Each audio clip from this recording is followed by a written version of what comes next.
All right, good morning and welcome to the Friday, April 11th, 2025 meeting of the California Coastal Commission. I'd like to ask Ms. Miller to please call the roll. Commissioner Bochco. Here. Commissioner Eckerly. Commissioner Escalante. Here. Commissioner Harmon. Here. Commissioner Hart. Oh, here, sorry. Commissioner Lowenberg. Commissioner Nadoff. Here. Commissioner Turnbull Sanders. Here. Commissioner Williams. Here. Chair Cummings. Here. You have a quorum. All right. I'd like to ask if the staff could read off the virtual meeting procedures. Good morning. This Coastal Commission meeting is occurring both in person and through Zoom. This meeting is also being webcast and can be viewed online at calspan.org. If you have access to the internet and wish to watch or listen to the meeting only and not speak on an item, we recommend you use the CalSpan website. Those who wish to address the Commission today can do so in person through the Zoom platform or by phone. The speaker request forms may be found on the Commission's webpage. Paper forms and a scannable QR code for paperless submittals are available on the Commission staff table just outside the meeting room.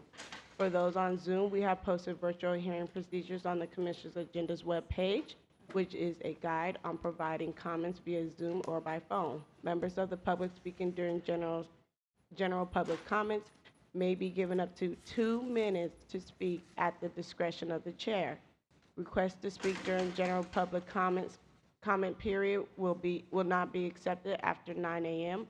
on each day of the meeting. In order to provide the opportunity for the broadest range of public participation, you may speak on a specific topic one time only each month. Those speaking on an agenda item that is not general public comments are typically allowed 2 to 3 minutes to speak at the discretion of the chair. We will accept a request to speak on an item up until the chair opens the hearing on that particular item. If you have access to the internet, please go to the Commission's webpage and click on the link to fill out a speaker request.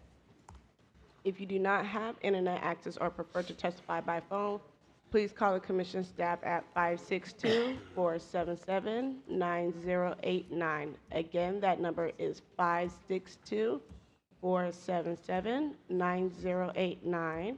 Staff will provide you with a telephone call-in number and instructions for how to participate and provide testimony by phone. We will manage speakers coming in and out of the meeting through the meeting organizer. When it is your time to address the Commission, the organizer will invite you to turn on your video and microphone or provide instructions on how to unmute the phone. Chair Cummings, that concludes the virtual hearing procedures. Okay, thank you very much. I'd like to ask if there's any changes to the agenda.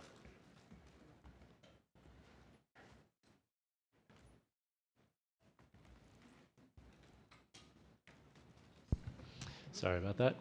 Good morning, Chair Cummings and Commissioners. We have 4 changes to today's agenda to report. All 4 are also on the agenda changes memo posted to our online agenda. First, item 9A has been moved to consent for a consistency determination by the Federal Aviation Administration and NASA for contracted landings of the crew and cargo capsule in the Pacific Ocean. Next, item 11A has been moved to consent for the CDP application by Point Lobos Holdings for single-family development improvements in Stinson Beach. Next, item 13A has been moved to consent for an LCP amendment by the City of Pacific Grove for coastal hazard refinements. And finally, item 13C has been moved to consent for Santa Cruz County LCP amendment to update its affordable housing overlay. This concludes the changes to today's agenda, and that brings us to item 4, general public comment. With that, I'll turn the mic back over to you, Chair. All right. General public comment. This is an opportunity for members of the public to address the Commission on items that are not on the agenda. I'll turn it to staff to call up the names of individuals who are here in person first, followed by individuals who are online. For members of the public, I will be announcing the names of the upcoming speakers and invite you to speak when it is your turn. Each speaker will be allowed 2 minutes during general public comments. In order to allow for live video testimony on Zoom, we will be bringing you in as a panelist. As we bring you in, your Zoom will reload. This may take a moment. To speed up this process, we will bring several people in at the in at the same time.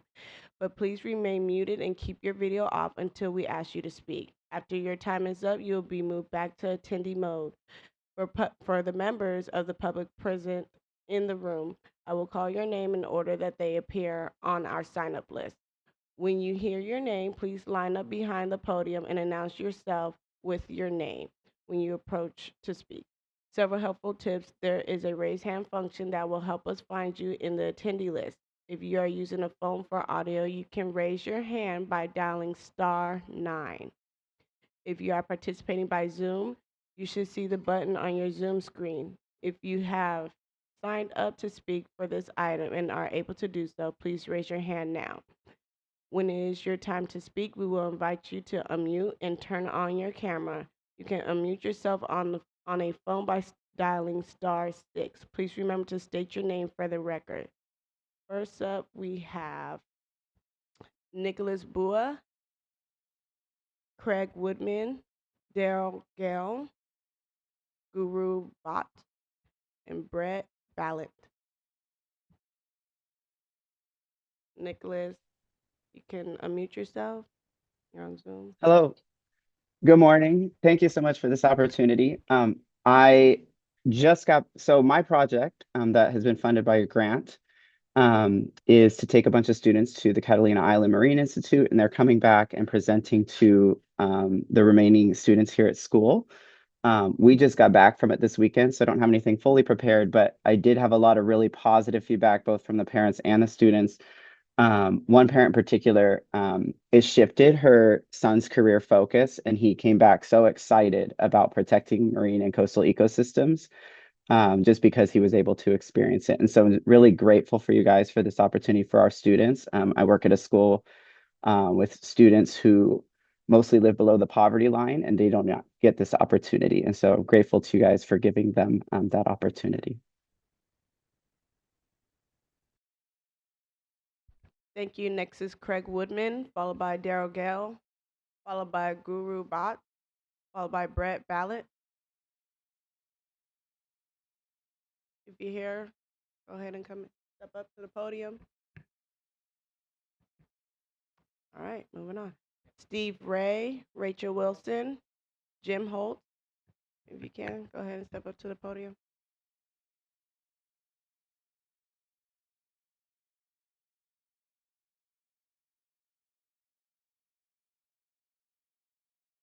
It doesn't matter what order. Let's just.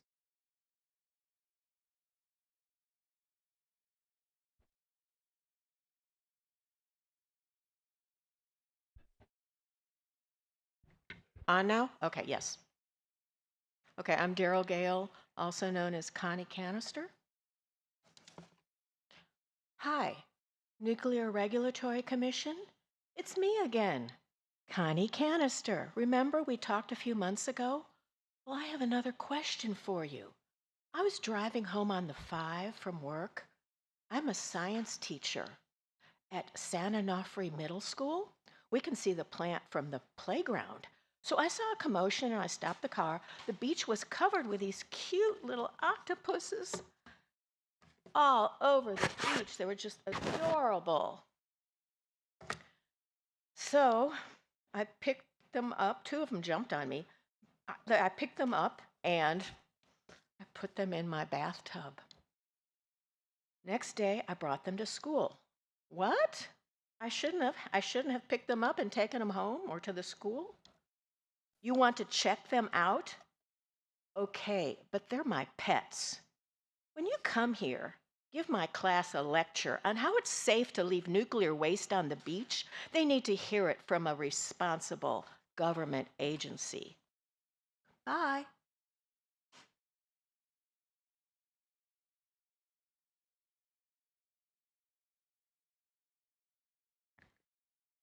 My name is Rachel Wilson. Good morning, Mr. Chair, Commissioners, and staff. I am here with an update on the proposed Vistra Morro Bay battery energy storage system.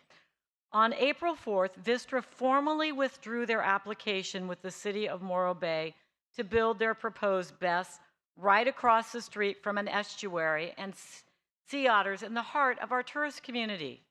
Initially, there was a celebration in the community, a community that passed an initiative last fall that would have required a vote of the people before a permit could be issued, and the City Council had enacted a 2-year moratorium on any BEST to give the community time to develop proper siting guidelines.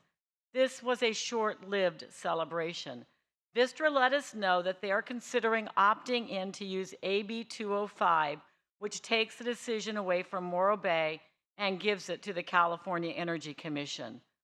Fortunately, you get the final say, and your awesome staff last August wrote a response to the draft EIR with definite concerns about the project, including the fact that it is not coastal dependent. It does not need to be there. Vistra wrote that the old power plant is an underutilized asset on their books. I agree. It is 127 acres in the heart of our tourist community. This property should be an asset for all to enjoy. Vistra is writing off $400 million due to the fire at Moss Landing. We cannot afford to write off and walk away from our California coastline. More to come. Thank you.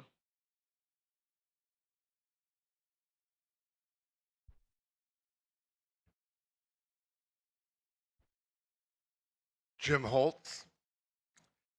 A decade after accepting $250,000 in commission grants, Hermosa Beach still hasn't produced an LCP draft. In 2016, during hearings to justify their near blanket STVR ban applied indiscriminately to all residential zones, the city attorney claimed a ban had always been existed based on a Frankenstein patchwork of unrelated ordinances. Hermosa asserted that it was just clarifying the law, but in reality created a new land use needing commission approval. Then Commission Chair Steve Kinsey personally and directly warned Hermosa that doing so without commission approval would violate the Coastal Act.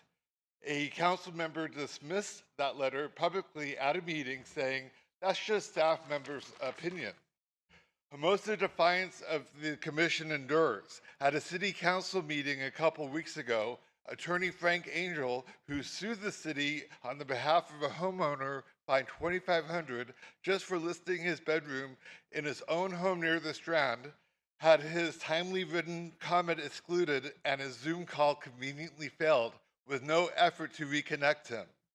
Hermosa claims to be STVR friendly, but only permits them in the commercial zone where homes are scarce.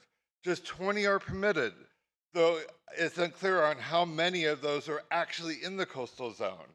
And growth is unlikely because most are owner occupied. This is what Hermosa calls a balanced plan. I urge the commission to place Hermosa Beach compliance and its LCP on a future agenda for full public discussion. 10 years of noncompliance and defiance deserves formal review. Thank you. Okay, Craig Woodman, Guru Bhatt, Brett Ballant, Steve Ray. Did you hear your name called? Because if so, you can approach the mic. Guru Bhatt. Please. Go for it. Hi, everyone. Thank you again for this opportunity to talk in front of the commission. And thank you for doing your jobs. I think we can do a lot better. When I came here to this state in 2002, I thought this is the state where I want to be for the rest of my life. The recent fires, the LA fires that happened, Palisades and everything that burned down, has really created a bit of friction in how a state like California, being, is it the 5th largest GDP in the world? And we cannot manage, prevent wildfires. It's very disappointing that we are in this situation right now. And I just want to express a public comment regarding this. It's not just me. I showed up here, but there's a lot of residents in LA that are still going through this. Now, my background has enabled me to set up a fund to help these people that did not have proper insurance. We're going to rebuild LA, and we need help from all the commission members out here to support those families that have lost their livelihoods, their houses, their homes, their jobs, their businesses. We need a stronger California. We need a stronger country. This cannot happen again, at least in my watch. Thank you. Next is Steve Ray, followed by Lorna Moffitt.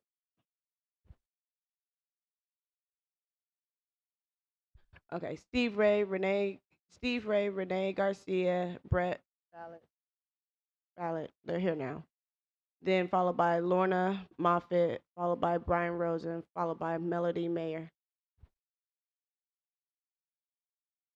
Well, good morning, Mr. Chair, commissioners, staff, and members of the public. I apologize again for my voice, but 3 weeks ago when I had my throat surgery, the doctor said it would be 4 months before I could talk. I guess he didn't know he couldn't keep me shut up. So here I am 3 weeks later. Anyway, hopefully it'll continue to improve over future sessions. So I look forward to talking to you more in the future. But I had to come in today and speak to you because of all of our good friend, Billy Clayton. I wasn't able to be here Wednesday when you were celebrating his term here with you, but I can tell you I was here BBC. I spent 24 years coming to commission hearings before Billy Clayton showed up.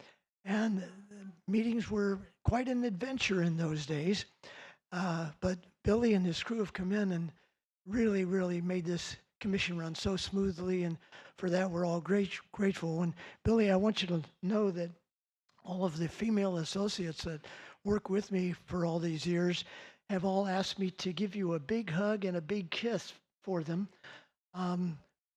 We'll maybe do that hug part.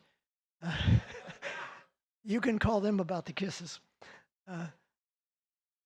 But Billy has been such a steadfast part of this organization and has made it being a pleasure being here, and what he's done to keep this going.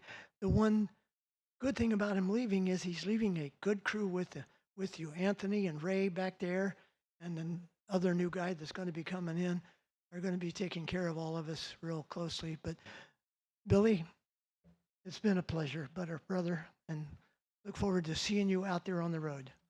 Thank you. Renee Garcia, followed by Brett Ballot.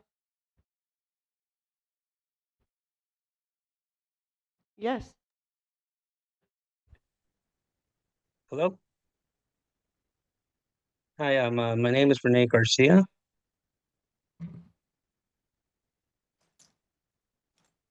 Go Okay. ahead, Renee, we can hear you. Okay, I'm going to start now. Hi, my name is Renee Garcia, and I represent Arvin Power Company. And we are committed to providing affordable renewable energy solutions that empower rural and underserved communities. We strive to offer sustainable alternatives to conventional power, ensuring every home can access clean, reliable energy.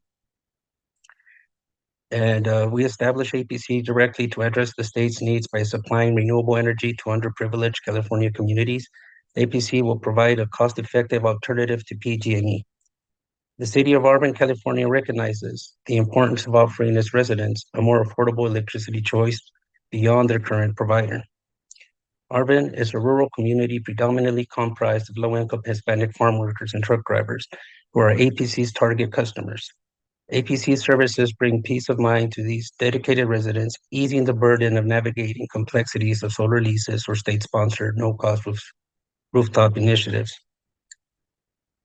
APC is set to enhance our solar capabilities, opening doors for expanding surplus energies through power purchase agreements to neighboring California communities and industries in need of affordable green renewable power.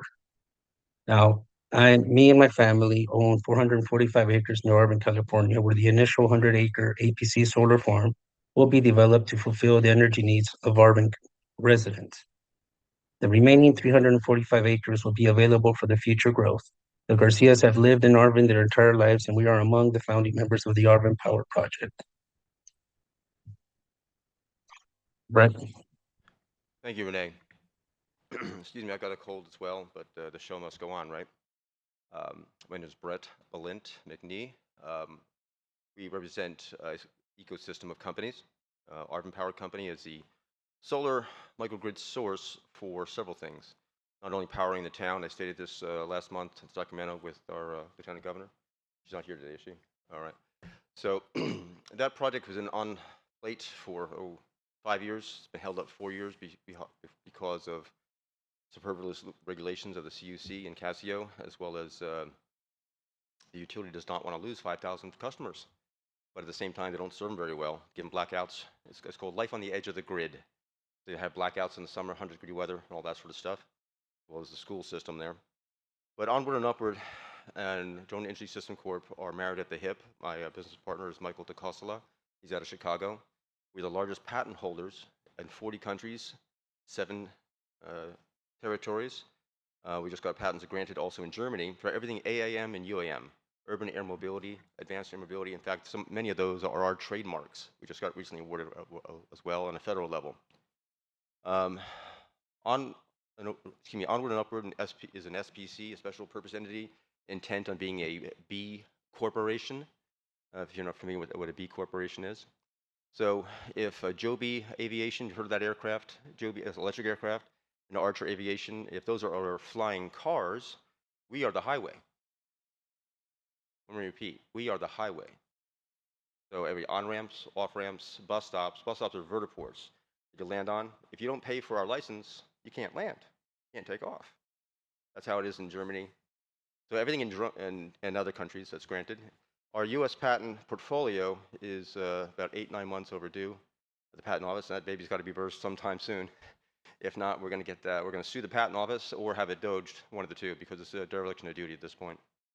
And I'm almost out of time. I'll wrap this up. The last part of that is my background as a Marine Corps veteran. I didn't advance any slides here. There was about 10 slides we didn't get to go through. Oh, you only have 2 minutes each, so. So there's 4 slides. We allocated 4 times. We have my other business partner. We already fixed the group. Sir, your time's well, up. Please go through the slides. Thank you very much. Thank you. That's all there. Have a great day. Thank you. Up next is Lorna Moffitt, followed by Brian Rosen, followed by Melody Mayer. Lorna, I want to go ahead and unmute yourself, please.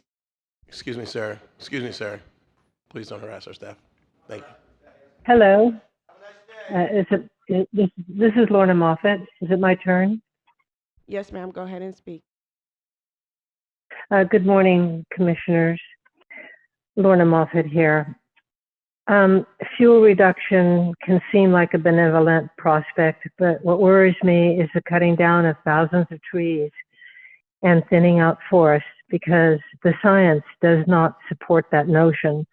Recently, a judge ruled to stop the U.S. Forest Service from thinning out a national forest site because, after careful consideration and delving into the science, found that thinning actually made forests more vulnerable to fires. And the wind is a huge factor in this, and thinning allows wind. Trees, big ones, do not burn like little trees do. One of the big reasons we have forest fires is because the timber industry has cut down all the old growth, and only 10% of that old growth remains in our country's forests. So I ask you to allow eucalyptus trees and all other big trees to stay as fire breaks and windbreaks that they were originally intended for. And Angel Island is a good example of how eucalyptus trees actually help to stop an unstoppable fire. Because when the fire reached the 6 acres of eucalyptus trees, the dampness from the fog drift and their transpiration saved the day and the buildings behind. But this lesson is being ignored time and time again, as the invasive species rhetoric insists eucalyptus trees burn harder and faster than other trees. It's simply not true, and anyone who doubts that should read what happened at Angel Island. Also, people are building with wooden fences, and if you look everywhere, everyone has a wooden fence, and that represents a forest somewhere. And the U.S. is the biggest importer of illegal logging in the Amazon, according to the internet. So we need, thank you. Thank you. Next is Brian Rosen, followed by Melody Mayer, followed by Cindy Abbott, followed by Samuel Casillas. Brian, you can unmute yourself, please. Hello, can you hear me? Loud and clear. Thank you. Excellent. I wanted to mention a quote of Mahatma Gandhi's. He said, "The life of a lamb is no less valuable than the life of a human being." And there are a lot of animals that live in the coastal zone. And I recall there was something about allowing hunting in the animal zone, and not much respect was given to the animals. And I think they should have their side too. And I think it would be nice if all of you could give some energy to them, their side. And I'm reading from a book by Ralph Waldo Trine. It says, "Every form that is a manifestation of life is dear and of consequence to the divine mind and heart. To love all, reverence the life in all, protect and care for all is the motto of the wise. The best friend of God is he who is not only a friend of man, but a friend of all nature and of every living thing." So remember, these animals have feelings and they're being hunted often brutally. And so just give them a little bit of respect when you bring up the subject. You know, what about eucalyptus trees? I think they're very, very magnificent, wonderful trees. I would love to hug 100 of them.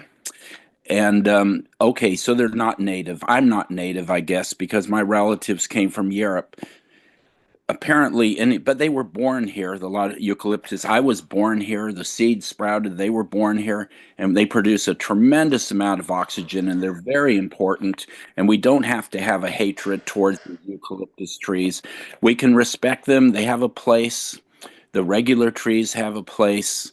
Let us all live together in harmony and protect the trees, because these trees are really amazing how much oxygen they produce. And how beautiful and sacred they are. Thank you very much.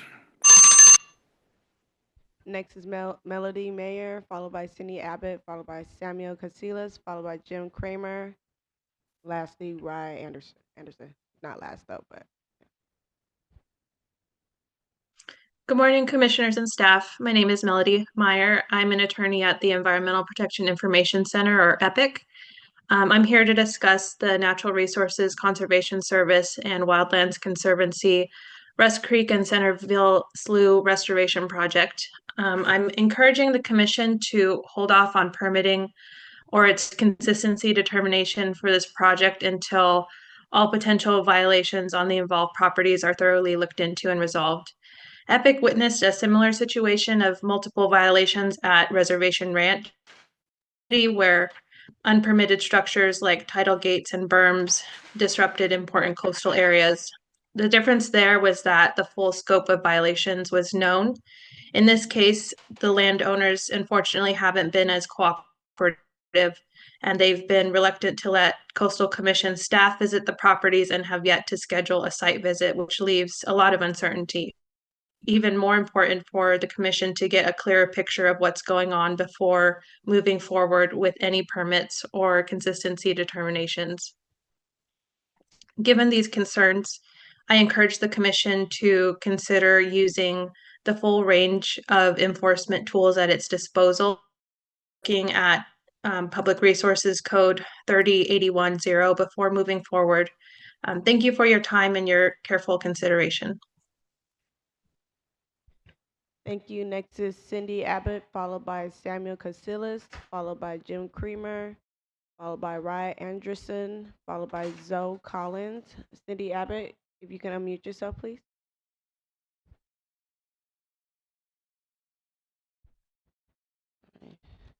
Cindy, if you can accept again, I'm promoting you to panelist.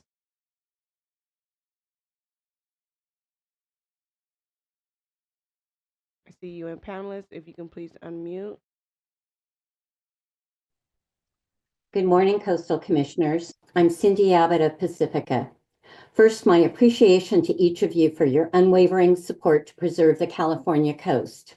Yesterday, you stood resolute against blatant violations taking place in Santa Barbara County. not only the site of an oil spill in 2015, but also the vicinity of the 1969 oil spill that spurred Californians to vote for Proposition 20 and create the Coastal Act.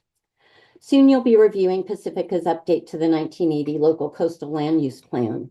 The support of coastal staff has resulted in a strong document that preserves space for coastal habitat, recognizes the need for coastal access, and protects the rights of future generations to also understand the risks and minimizes what is allowable development in a coastal hazard zone. The draft LCLUP, however, also includes special shoreline resiliency areas. SSRAs are really just seawalls in sheep's clothing with the stated intention to intensify development in already impacted coastal hazard zones. Since SSRAs were introduced to Pacificans, scores have voiced their concern against these legislative carve-outs of the coast that ignore the need to plan for relocation of infrastructure, show disdain for science and study that coastal armoring in one location creates havoc adjacent, and also disregards the economics of a city with extremely limited capacity. Mother Earth is increasingly demonstrating the risk of permanent development close to the ocean. Please continue to stand strong for the coast, have SSRAs removed from the LCLUP prior to your approval. Support actual resilience and adaptation through meaningful planning for all of the precious coastline in Pacifica, not the continued failed strategy of concrete and rock littering the beach. Thank you. Thank you. Up next is Samuel Casillas. Sam, if you can unmute yourself.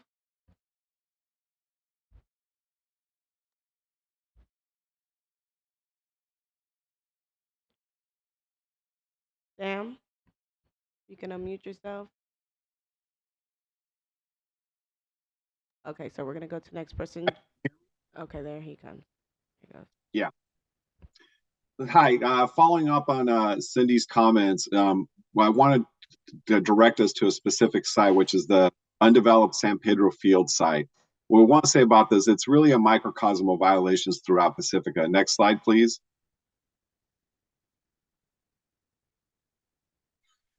The staff does recognize there are substantial issues with the Pacifica LCLUP, but the field itself has no development. It has a long-standing environmental baseline that should be conservation or low-intensity visitor serving.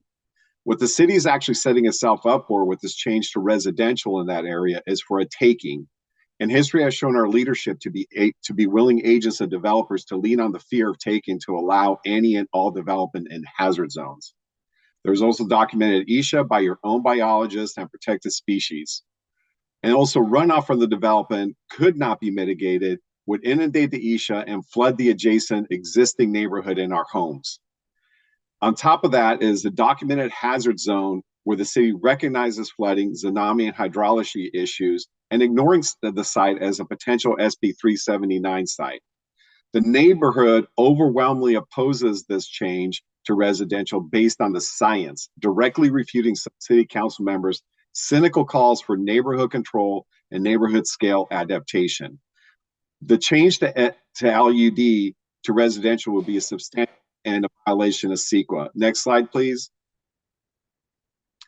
You know, I'm just going to have enough time to just say that on this, it's like when you look at CEQA guidelines for section 15125, the correct baseline conditions should be described with the physical environmental conditions as they exist, not from what it was supposedly designated before. I encourage you to look at the rest of the slides in this presentation and you'll see a lot of the hazards that are present. Thank you. Appreciate it. Next is Jim Kramer, followed by Ryan Anderson, followed by Zoe Collins, followed by Penny Elia. Jim Kramer, if you can unmute. Yes, can you hear me? Loud and clear. Yes, I'm Jim Kramer of Pacifica. I'm also talking about the Pacifica LCLUP, which is coming before you soon. I'm pleased it's coming to you. I've tried to follow the exchanges between CCC staff and our city officials for more than 5 years, most of which showed little progress. Without your constructive suggestions by staff, I do not believe we'd have made it here. Thanks to you and your staff for working with us and standing firm. Much of the current draft has merit, but the SSRAs are a clear exception. I and many others feel they are not in the interests of most residents. Far worse, the SSRA exception weakens the Coastal Act and challenges the Commission's essential authority to protect our coast. It would be dangerous precedent. SSRAs were a late addition. Please understand that SSRAs were never favored by most Pacificans who engaged in the process. Even after attempts by city officials to explain them at public information events and city council meetings, the majority of public comments and letters opposed the whole concept, although interestingly, the objections differed across the polarized public. I understand that the city claims that SSRAs have wide public support, but this was not and is not now the case. You will have or will see for yourself the hard evidence. You have or will see for yourself the hard evidence for this if you skim the records of public input available to you. Most is overwhelmingly negative. Further, late in the process, even by the deliberations of the city council were marked by confusion and frustration over whether and why this unprecedented condition might be included. Being sold as neighborhood scale adaptations, SSRAs are instead a carve out to armor coastline to facilitate increased, new, non-dependent coastal development. Renewal could allow the armor in perpetuity. This is inconsistent with the Coastal Act and not in the public interest. In its deft guidance, the Coastal Commission consolidated all of the SSRA conditions in Chapter 6 on coastal hazards. I urge you to support the hard one, LCLUP for Pacific, but only if modified to remove the SSRAs. Thank you.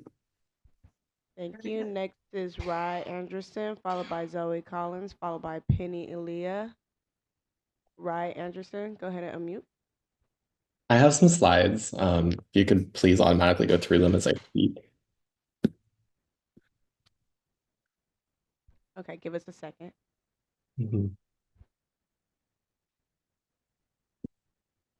Thanks. Good morning, commissioners. My name is Rye. I'm a queer and non-binary surfer. I live in San Francisco, and my main surf spot is Ocean Beach. I grew up in the Bay Area, and for most of my life, I dreamed of surfing, but I was scared. Not of the ocean itself, but of the hyper-competitive macho culture I saw there. It felt overwhelmingly hetero and aggressive. I didn't see anyone who felt soft, femme, or queer, no one who felt like me. Early on, when I was just learning to surf, I paddled out, nervous and unsure, trying to control my board, and I was quickly shouted out of the water by a man. I felt really humiliated and scared. I thought maybe the ocean wasn't a place for someone like me. If you could please just go through the slides as I'm talking. That all changed when I found queer surf. My first meetup with queer surf was in Bolinas. I remember standing at the edge of the water, unsure again, but this time, instead of being shouted at, I was celebrated just for trying. Kyla, queer surf's co-founder, showed me how to start in the whitewater. They cheered me on as I stood up on my first wave and rode it all the way into the lagoon. Queer surf connects queer and trans people to the ocean, their bodies, and an inclusive surf community. They support queer and mental and physical health, expand surf culture through belonging, and engage queers in marine science and coastal stewardship. They offer surf lessons, meetups, camps, and more, all with the goal of making the coast accessible and healing. Through queer surf, I've become part of a large and loving ocean community. I've made real friends, people I'm excited to meet with in the water. That sense of connection has changed everything. Now I surf almost every day, and I volunteer as the surf instructor with Queer Surf to help create a safe and affirming place in the ocean with others. When we talk about coastal access, it's important to note that it's not just about infrastructure, it's about belonging. I urge the Commission to support organizations like Queer Surf that make the coast truly welcoming. Because when people feel safe and included in the water, they come back, they build connection, and that's what inspires long-term care for our coast. Thank you. Thank you. Next is Zoe Collins, followed by Penny Elia, followed by Patricia McPherson, followed by Leslie Honda. Excuse me. Sorry. Zoe Collins, go ahead. Sorry about that. Good morning. My name is Zoe Collins, and I'm on the science and policy team at Heal the Bay. Heal the Bay is a nonprofit environmental organization with 40 years of experience dedicated to making the coastal waters and watersheds of greater Los Angeles safe, healthy, and clean. At Heal the Bay, our work would not be possible without the backing of this commission, from supporting our aquarium facility through adjacent construction projects to whale tail grant funding that supports our beach cleanup programs, our longstanding partnership is one that we're truly grateful for. We just wanted to take a quick moment to recognize and commend the efforts of the Commission and the struggles your team is facing. One thing is certain, the Commission will have its fair share of obstacles in the coming years. Coastal management has really entered a new era, and the Commission is sort of under siege on all fronts. The recent litany of legislation on local, state, and federal levels is clearly an attempt to undermine the Commission's jurisdiction and authority. But your team's dedication to equitable coastal access rings true in a sea of cacophony, and Hilda Bay is honored to partner with you and your staff. In light of the many controversial topics heard at these meetings and the highly contentious nature of coastal development, we wanted to share our support and gratitude for your dedication to keeping our coastlines resilient and accessible. We believe that California's coastline is not for developers and billionaires, it's for the people. Your work ensures it remains that way, and we'll always have Hilda Bay support. Thank you so much. Thank you. Penny Aaliyah, followed by Patricia McPherson, followed by Leslie Honda, followed by Carol Archibald. Penny Aaliyah, go ahead and unmute yourself. I have a PowerPoint, please. Thank you. Give us 1 second, please. Could you stop the clock until I get my PowerPoint, please? We'll do that too. Hold, please. Thank you. And thank you, Billy. We'll miss you. Here's my kiss.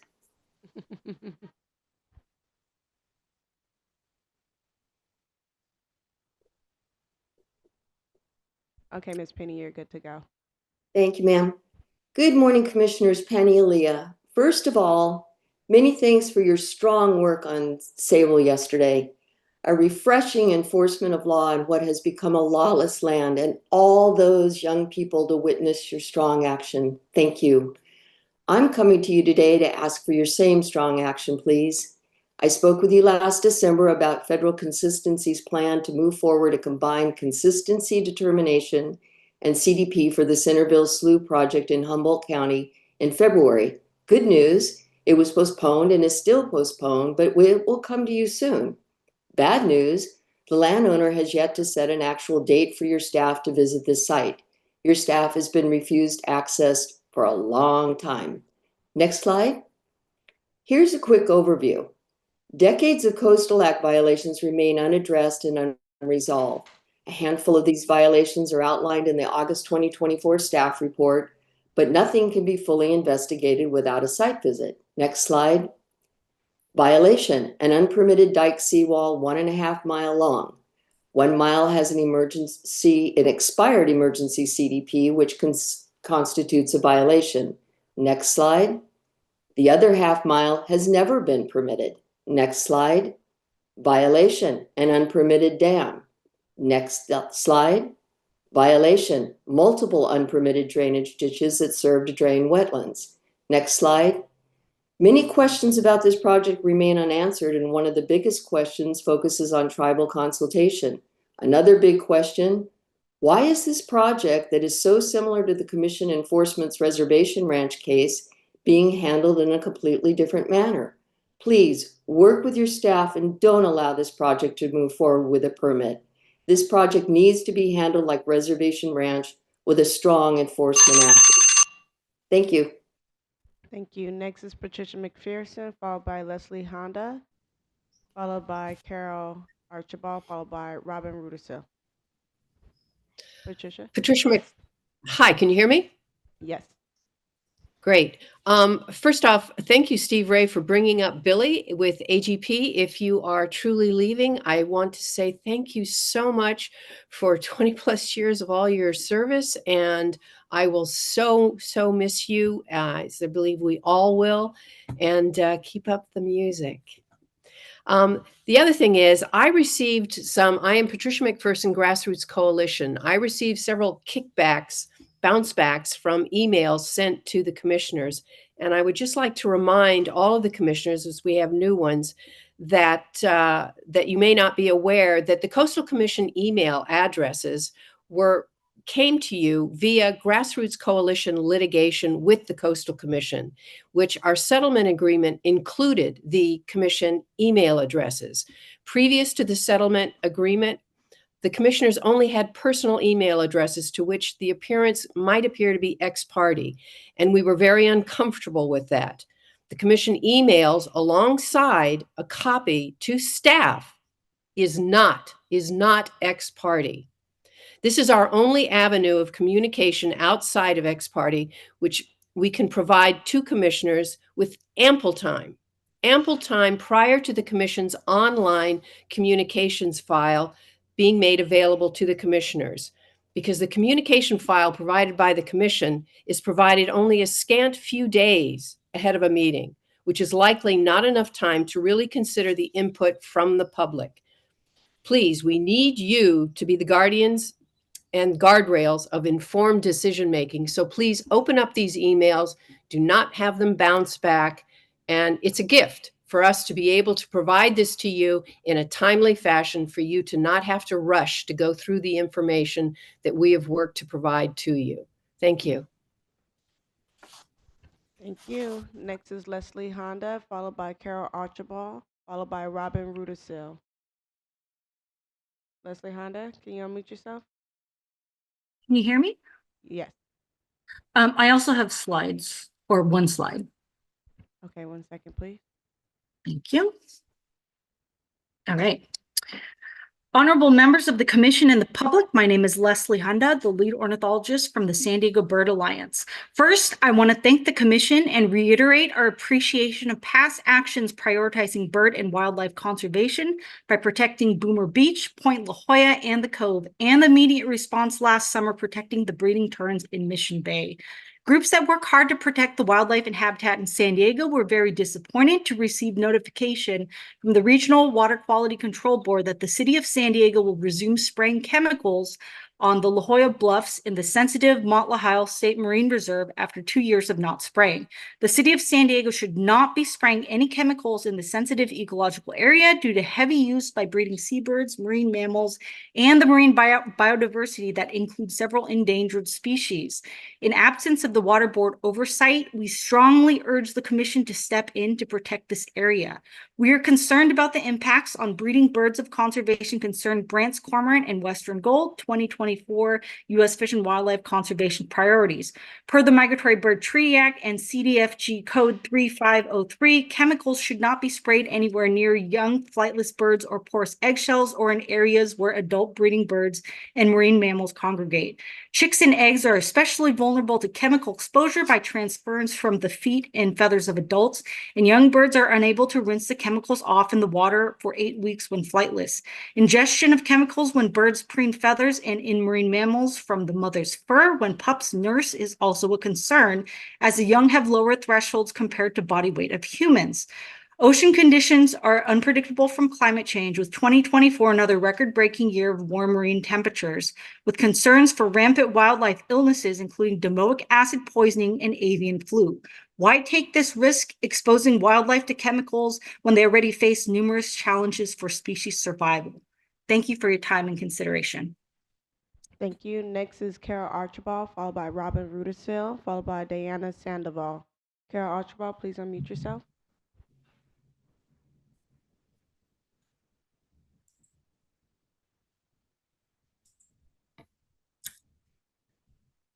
Can you hear me? Yes. Go ahead and speak, please. Okay. I'm Carol Archibald. The Sierra Club Seal Society is against the city of San Diego's plans to resume spraying the bluffs north of La Jolla Cove in an attempt to address the odor, and concerned that spraying may impact sensitive wildlife and habitat for rare birds and sea lions, including the Montlahail State Marine Reserve, located directly below the area of spraying, in which birds, sea lions, rain, wind, and tides will track the sprayed chemicals into the reserve. The 2020 safety data sheet on the cleansing product, BioCac, shows safety procedures for humans to take precautions against chemical exposure to eyes, skin, inhalation, and ingestion. Hazardous decomposition products of biocab are oxides of carbon monoxide, and CO2, which can contribute to climate change. Previous safety data sheets also warned keep out of waterways and storm sewers and toxic to an aquatic environment. Surfactant is added to the spray product to create the foaming action that increases the dwelling time of the liquid and reduces running. If contamination with surfactant causes the surface tension of seawater to drop from below normal levels, water will penetrate a bird's plumage and will become waterlogged. When water penetrates the feather lattice structure. The city has no scientific studies on the effects of spraying biocat near sea lions and rare birds. California Coastal Commission labels environmentally sensitive habitat areas, or ESHA, as any area in which plants or animal life or their habitats are either rare or especially valuable because of their special nature or role in an ecosystem, and which could be easily disturbed or degraded by human activities and developments. The ESHA should be protected against any significant disruption of habitat values, and only uses dependent on these resources shall be allowed within these areas. I thank you for your attention and help. Thank you. Next is Robin Rudisil, followed by Diana Sandoval, followed by Brad Snook. And then we have two people we don't see in Zoom, but we'll double check with them, Alex Bennett and Charles Thomas. Robin Rudisil, go ahead and unmute yourself, please. Morning, Robin Rudisil from Venice. I've heard coastal commissioners say over and over that the Coastal Commission does not want to fill up the coastal zone with large market rate luxury units adding no affordable housing. And yet yesterday you approved exactly that. The city of LA did not put the coastal zone in the housing element for increased density for good reason. Developments catering to high-income tenants are not a solution to the region's housing challenges if they are 9 to 10 times bigger than everything else in a unique coastal neighborhood. Where Venice is also unique is that it has hundreds of residential lots adjacent to commercial zones that can be consolidated, and you just increased all those property values. This will encourage owners to either sell or to demo and build significantly bigger, high-density projects with even more market rate units, which will in turn put many multiples of lower-income residents at risk of displacement. You're strongly incentivizing even more gentrification when you make a decision that will result in massive de facto upzoning. So why don't you just use the tools at your disposal that actually require you to request appropriate changes on de novo? You said yesterday that the 250 6th Avenue project is a project that wouldn't have been approved in the past. Yes, times are changing, but the Certified Land Use Plan and the Coastal Act haven't changed. I can see you approving such a project if it had affordable housing. You could have declared substantial issue and taken it into de novo and asked them to add a 5th affordable unit, which the LUP allows in that land use designation. Why wouldn't you do that? Are you more concerned about the statistics of how many substantial issue determinations you make in case certain people in the legislature are tracking your decisions? The changes being proposed will affect the lives of real people who have been in the community for decades. We need to balance the need for growth with the preservation of our community's physical and social character and protect our lower income residents from displacement.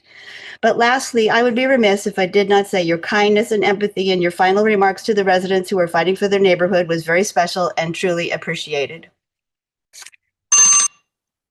Thank you. Next is Diana Sandoval, followed by Brad Snook, followed by Alex Bennett, Charles Thomas, and possibly Lydia Ponce. Diana, if you can unmute yourself. Good morning, Commissioners. My name is Diana Sandoval, and this is my 4th time I've come before you to raise concerns about Santa Barbara County violating the Coastal Act and allowing an ultra-wealthy property owner at 3215 Foothill Road, Carpinteria, to block a public equestrian and hiking trail. This public trail, which should be accessible to the public, has gone unrecorded and blocked for years. Despite this clear violation, Santa Barbara County has known about this for about 11 months, and the Commission's Ventura office has known it for about 10 months, but the issue remains. The public trail is unrecorded and blocked. The fact is, a 15-foot wide public equestrian and hiking trail easement was required to be recorded prior to land use clearance, yet this condition was not met, but the permits were unlawfully issued, violating the Coastal Act and the permit conditions set forth in several CDPs. Slide, please. Since the trail has gone unrecorded, the Commission has the opportunity to require the county to open a southern entrance via Cerro Polo Drive, a public street. This would allow immediate public-to-public access once recorded. Santa Barbara County is using a 1-foot buffer, again, 1 foot, at Sarapolo Drive, which the same property owner owns, as an excuse to deny the southern entrance. For the past 6 months, I've publicly urged this commission to ensure the public trail is immediately recorded and open. To date, no substantial response has been provided to me or the public by the commission, other than we're, quote, working on it. We deserve better. A public-to-public connection is available now.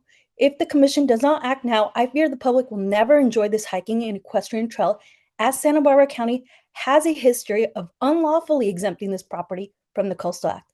Thank you. Thank you. Up next is Brad Snook, followed by Alex Bennett, Charles Thomas, and Lydia Ponce. Brad Snook, if you can unmute yourself. Yeah, I'm Brad Snook. I'm the vice chair of our county's Surfrider chapter in San Luis Obispo. I'm here today to thank the commission and staff for your ongoing commitment to Oceano Dunes. After all, like many other beaches in California, Oceano Beach should not be a highway. Billy has slides, about 100 of them I like to run through for, I'm just kidding. Thank you, Billy, and thank you, commissioners. Thank you.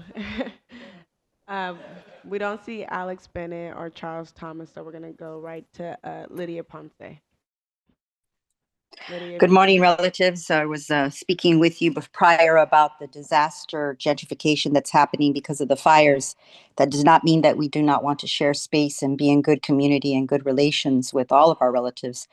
However, with the added missing money, with the added missing funds for houseless services or homes to pull people into a safe space, sleeping rough on the streets, we have come across, there's a couple of aunties, include myself in that here in Venice, that have had disastrous space where people are falling through the cracks.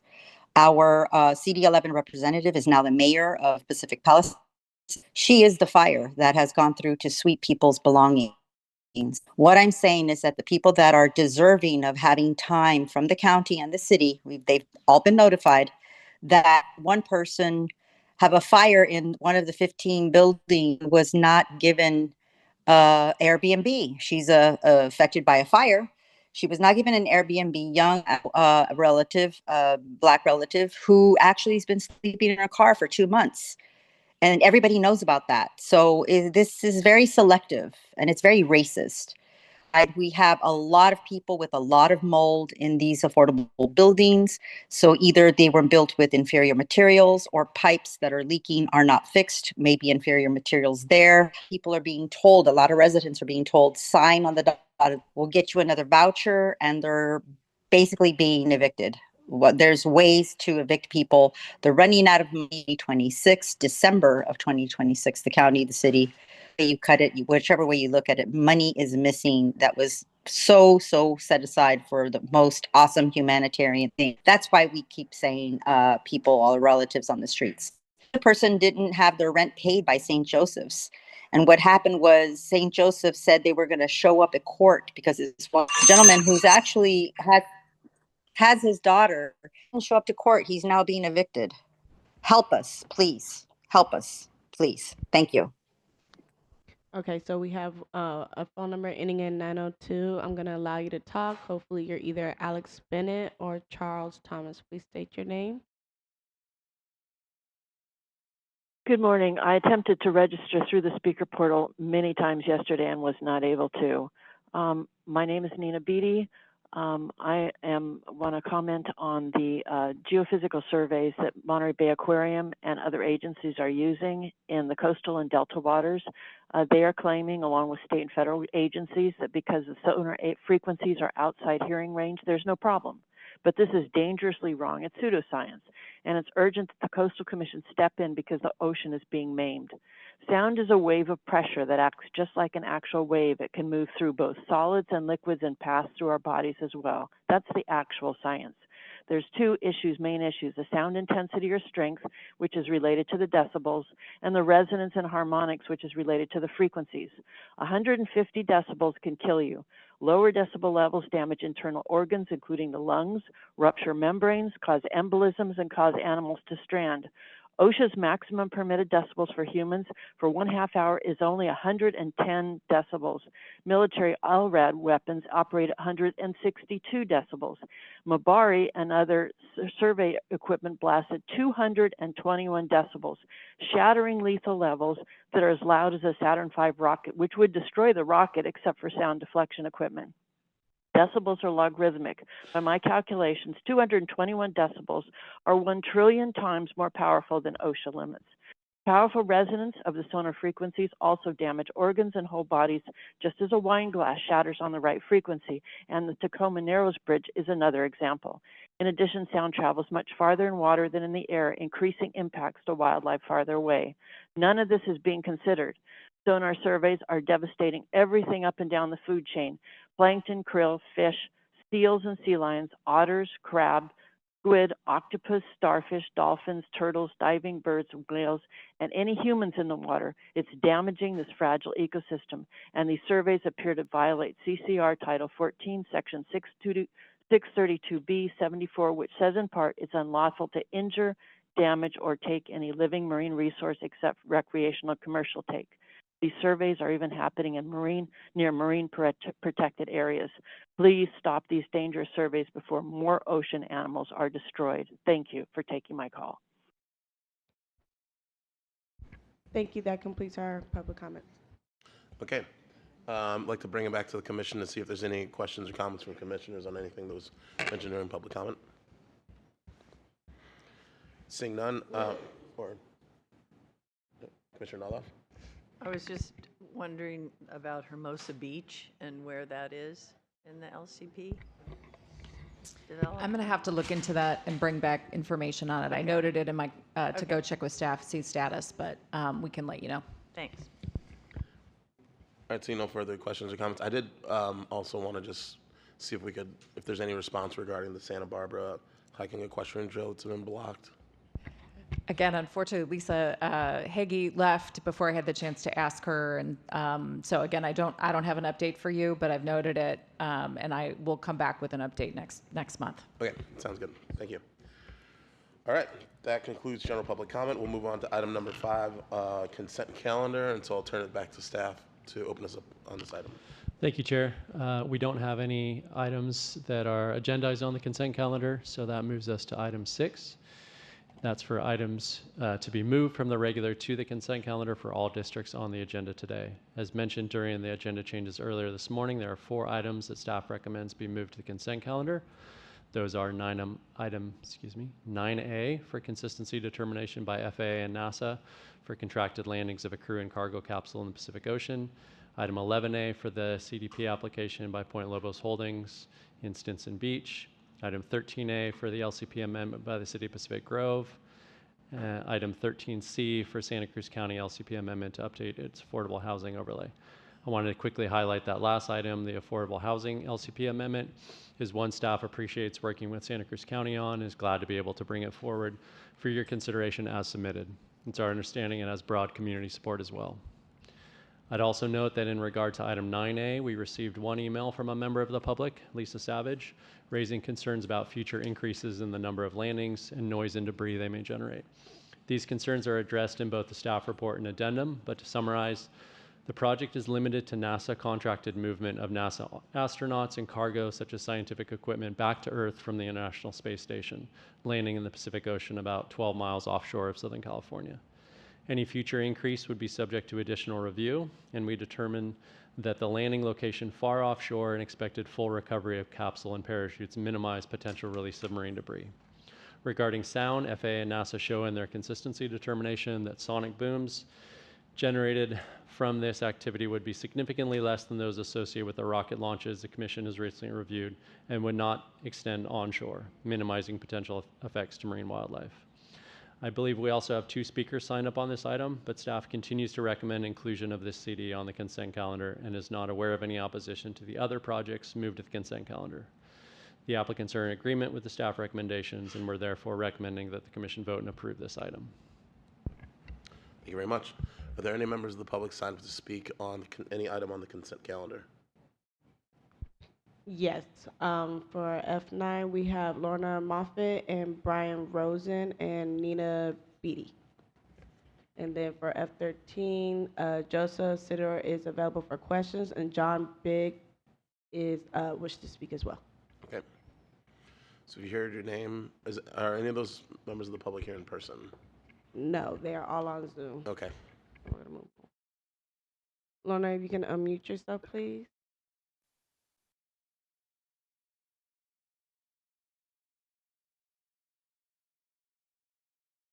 Lorna? Okay, Yes, excuse me, commissioners, please do not okay this project, especially because of Elon Musk's need to have this approved, and he is gutting the EPA. So any project now under this kind of influence that's going to be so destructive to our environment should not be approved, because we don't have an EPA, and the interests of Elon Musk are so strong now that there's no one that can go against him, to my knowledge. And therefore, please do not approve this project. It's destructive in every way, no matter what they say. And we have to preserve the earth right now. That's got to be the focus, number one. And if we don't do that, we're not going to survive. And who wants to go to Mars? You know, it's a dead planet. So why are we going to a dead one while we're killing our own? Thank you.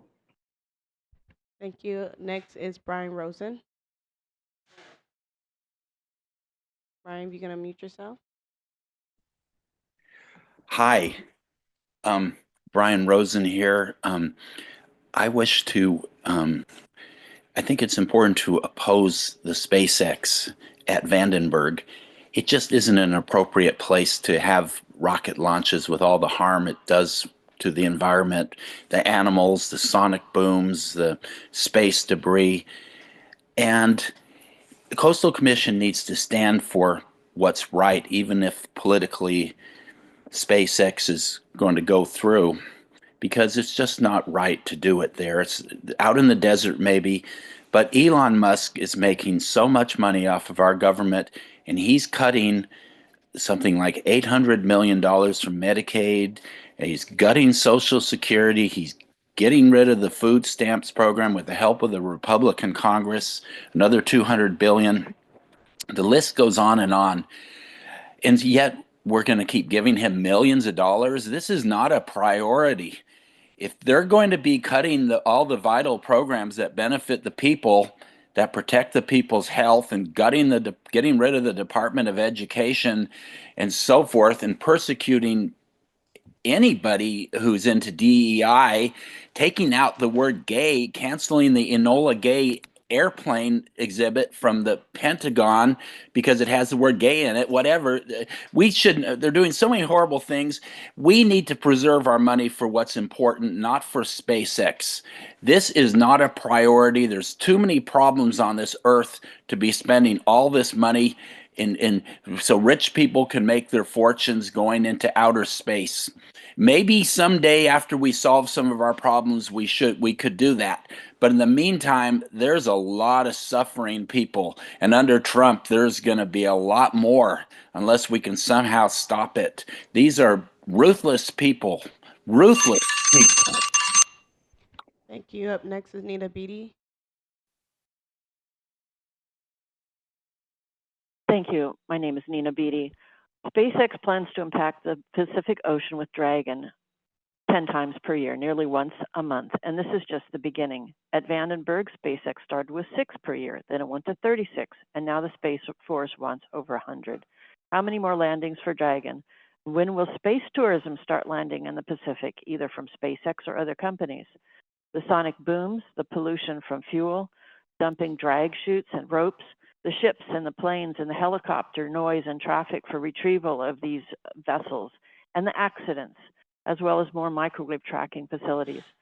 Musk's damage to the ocean and the land here on Earth is well documented as he rushes to get to Mars, but he plans to even would like to even nuke Mars. EPA fined SpaceX over environmental violations in South Texas last year for 7 separate instances in 1 year. But Texas regulators have rolled over SpaceX, allowing it to dump more than 30,000 gallons of industrial wastewater in South Texas wetlands, a practice the company had already been doing. Sonic booms there are equivalent to explosions that they have here in Vandenberg. There are no independent assessments of the claims that the sonic booms will be less, and the sonic booms are still toxic. And the accidents. 2 rockets exploded this year and showered Turks and Caicos with fuel and debris. How many fires and injuries resulted? We haven't heard anything or any payment by SpaceX to cover this. The Boca Chica damage is ongoing and horrifying, but SpaceX money and power is bullying agencies to allow this. The ocean is in such stress. We must take every effort to save this Earth and quit subjecting it to additional impacts. That means standing up to powerful corporations like SpaceX and also to agencies like NASA that seem to make their own rules and not care about the ocean impacts, not care about the environmental impacts. So I asked the Coastal Commission to oppose staff information on this and turn down this project. Thank you. Thank you. Next is John Biggs. Or the Good next item, morning. F13, sorry. Yeah, this is item 13A. Good morning, Commissioners. My name is John Biggs, and I am the Interim Community Development Director for the City of Pacific Grove. We just wanted to be here to thank the Commission for the grant that it provided for us to complete this amendment to the LCP, and we also want to compliment and thank staff for the work that it has done to date to get us to this point. So we are in support of your approval of the amendment and are available to answer any questions if the Commission has them. Thank you. Thank you. That completes our comment. All right. Any questions or comments on items on consent? Seeing none, is there a commissioner who'd be willing to move the consent calendar, regular calendar items removed and placed on consent? Move consent. So we have a motion by Second. Commissioner Hart, seconded by Commissioner Naldov. Is there any member of the commission who objects to unanimous approval? Seeing none, that passes unanimously with Commissioner Harmon absent. With that, that moves us on to item number 7, Energy, Ocean Resources, and Federal Consistency. I'll turn it to staff for the presentation on that item. Thank you, Chair. This is the Deputy Director report for Energy, Ocean Resources, and Federal Consistency Division. We have 2 negative determinations to report and 1 waiver for a kelp restoration project in Mendocino County. I don't believe we have any speakers signed up to speak on this item, so we'd ask whether 3 or more commissioners object to the waiver in the Deputy Director's report. Okay. Are there any ex partes? Seeing none, are there any members of the public signed up to speak on this item? None. Okay. Are there 3 or more commissioners who object to the staff's recommendation? Seeing none, Commission concurs. That moves us on to item number 7A, informational presentation on U.S. Navy training and testing operations. And I'll turn it to staff to kick us off on that item. Thank you. And with that, I'd like to invite our environmental scientist, Walt Deppy, to introduce this item. Thank you. Thank you. Good morning, Commissioners. Next, we will have a presentation from Alex Stone, the Environmental Program Manager for the U.S. Navy Pacific Fleet, who will provide an informational briefing on the Navy's proposed Hawaii, California training and testing program offshore of California, for which they recently submitted a consistency determination. This presentation is intended to provide the Commission with information about the program before you officially hear the Federal Consistency Review at a future hearing, tentatively scheduled for June. Given the expansive nature of the proposed continuation of and modifications to ongoing Navy training and testing activities offshore of California, it seemed prudent to give the Navy an opportunity to prime the Commission on the extent of activities proposed in this next round of the program before the official hearing on the matter. Thank you, and now I will turn it over to Mr. Stone.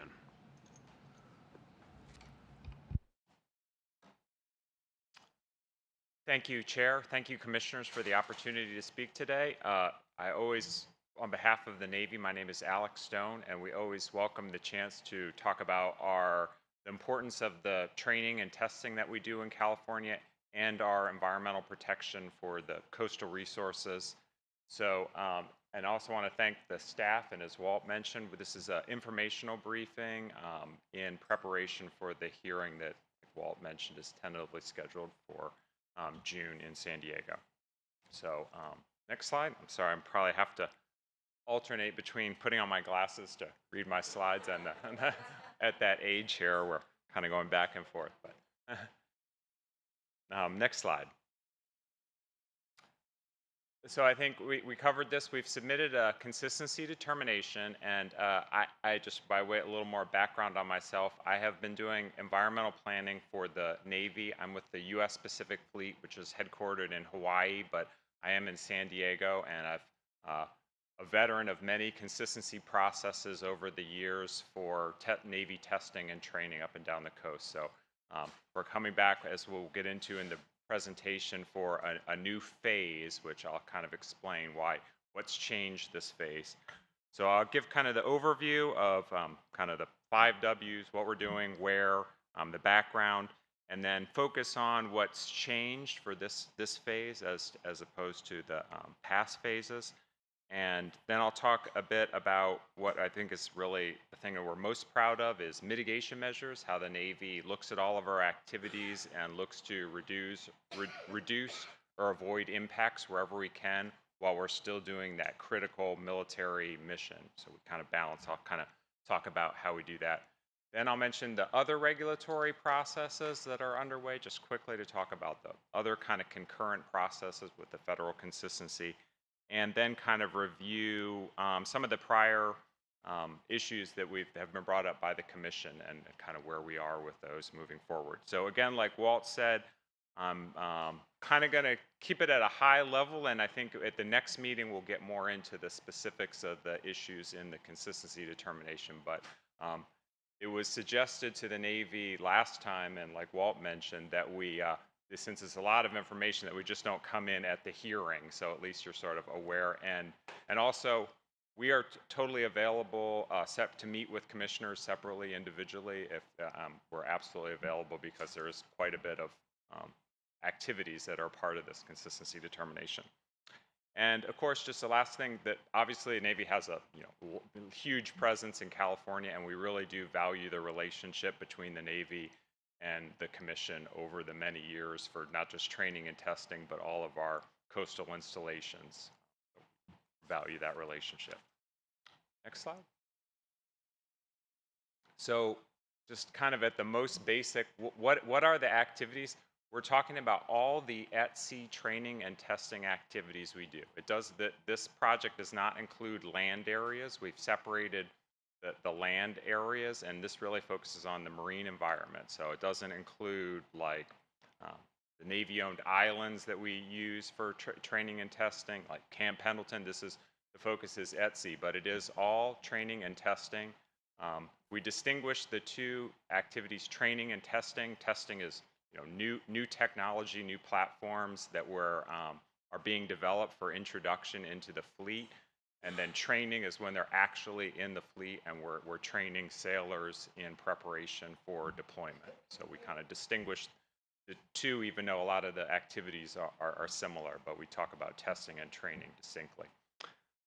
Obviously, realistic training and testing directly supports our readiness. There's really no substitute for live training and testing. We want to practice as we fight, as we say. There's a lot of different analogies we use, but obviously if you flew here, your pilot might have trained in simulators, but you're hoping that this is actually not the first time he's actually landed a plane in real life. He's not just relying on simulators and virtual. We often get this question, why can't we do everything virtual with computers? And we do a huge amount of training and testing with virtual. If you're ever, I think one of the most advanced simulators we have, if you're ever in San Diego, I'd offer you a tour. We have a simulator in San Diego at the naval station there that is an actual bridge of a destroyer that actually moves around, and the room can look like any port in the world. And I've been in there and felt seasick after leaving. It's that realistic. So we are definitely heavily invested in virtual, all that, but there's no substitute for live training.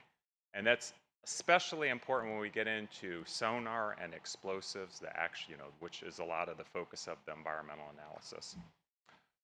So The training and testing is in all different areas: air, surface, undersea, and all different warfare areas. Because there's so many activities, we think about warfare areas like mine warfare, anti-submarine warfare, surface warfare, where you're engaging ships on the surface. So we kind of organize it that way to get your arms around all the different types of training.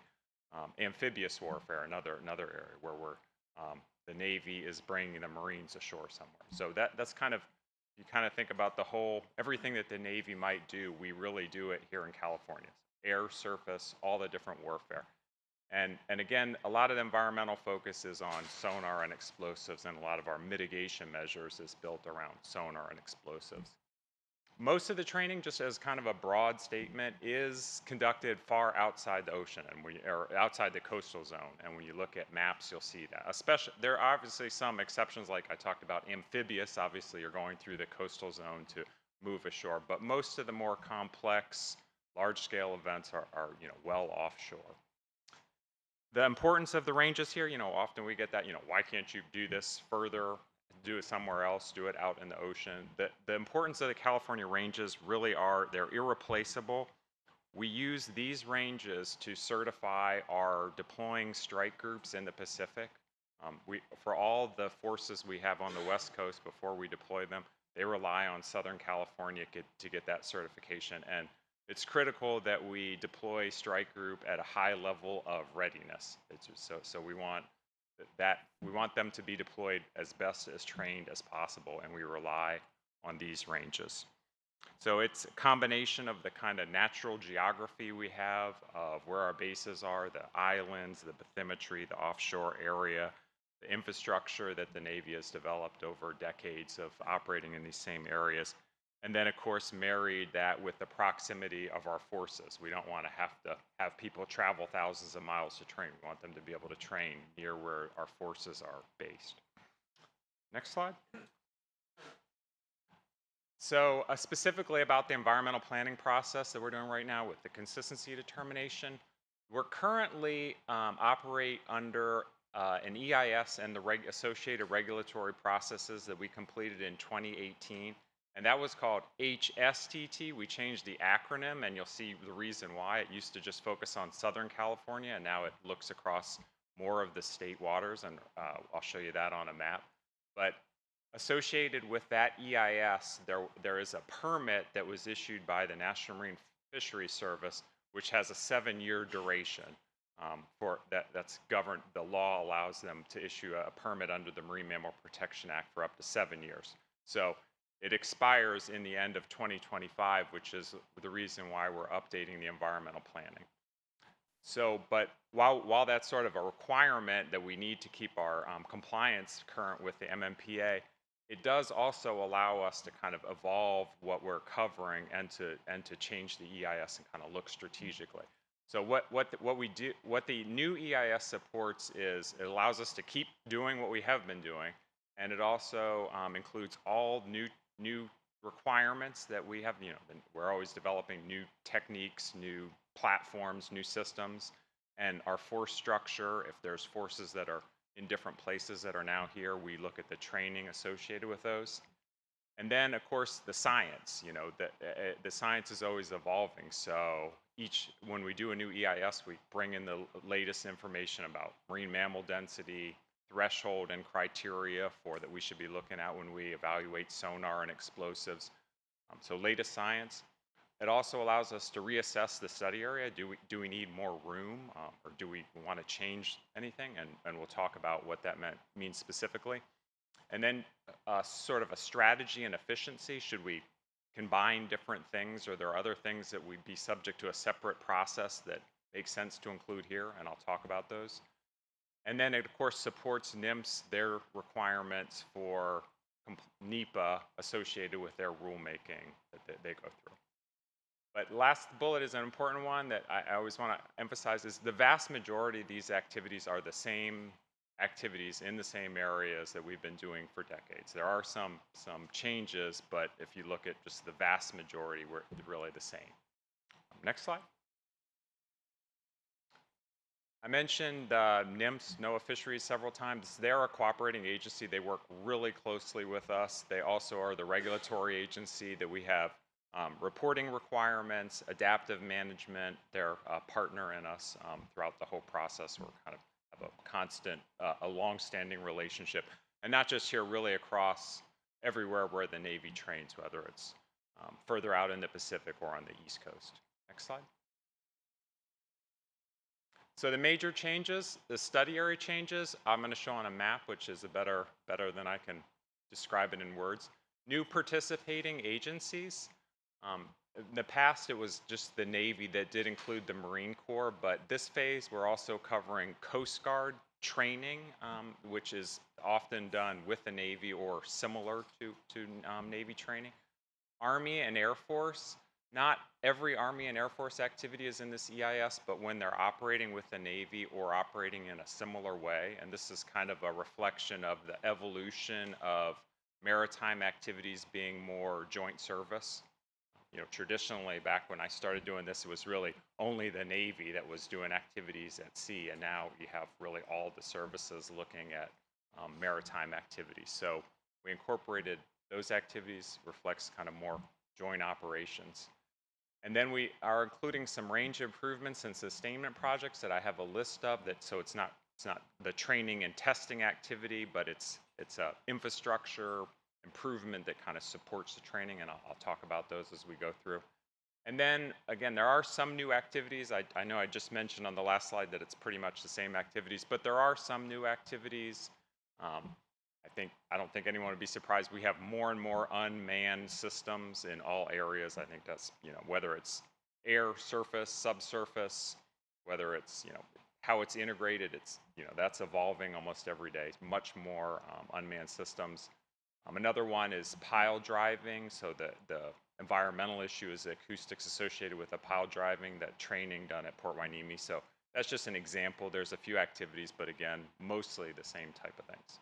Next slide. Study area includes both Hawaii and California, and we'll get more into detail in California.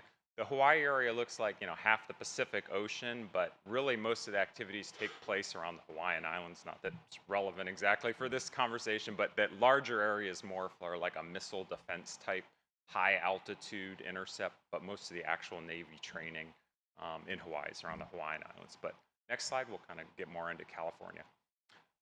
So the left side of this slide is the current study area, the 2018 one, the one that's governing our activities right now. And on the right shows the expanded study area. So you can see a considerable expansion, and I'll kind of walk through each of those areas here. Next slide. So what are the expansions of the study area or consolidations with other areas? We have this is when I should have brought a pointer. I'm sorry, I don't have a pointer, so I'll have to talk about it. But the first one is new airspace areas, which are kind of north and south of the blue shaded area.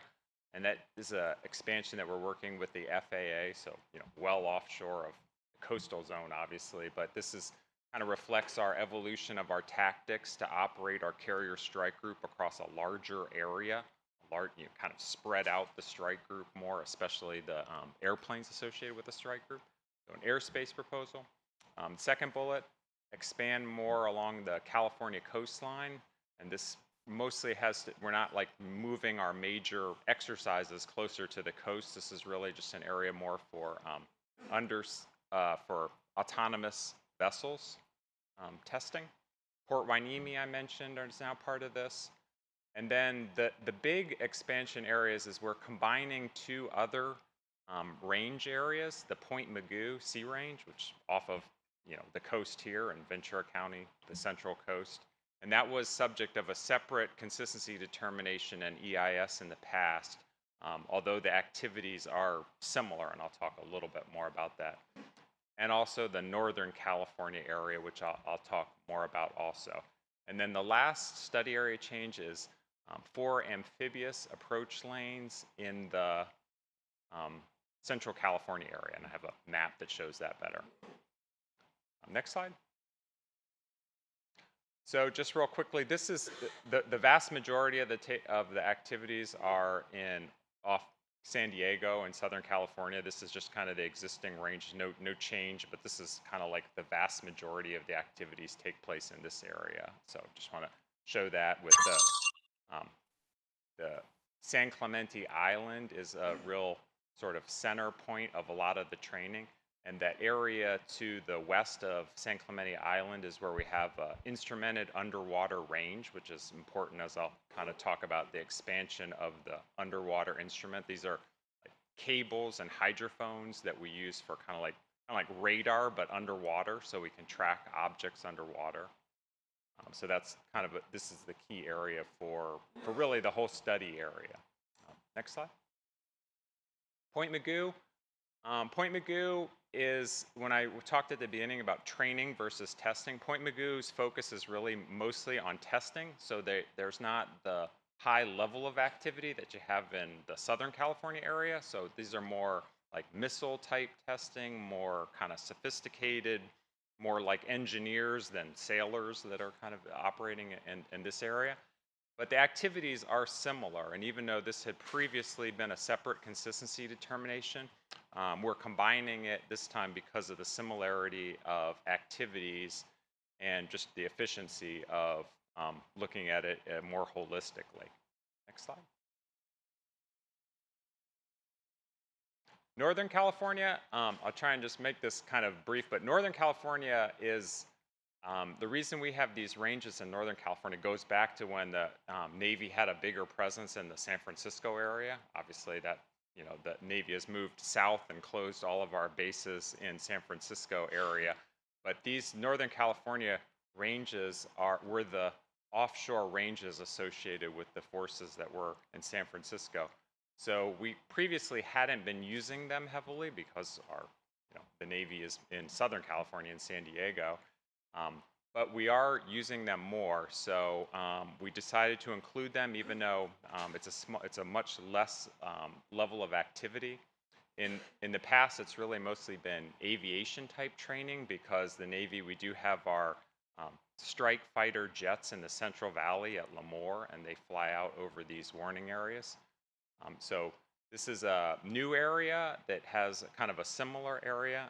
The map doesn't show it well, but the range areas are actually not near the coast. They don't start till fairly far off the coast, but this is a new part of the study area this time. Next slide. Amphibious landing corridors. This is a new activity that the Marines, that we're proposing to support the Marines. And this is a proposal to do a small amount of amphibious landings in these central coast locations.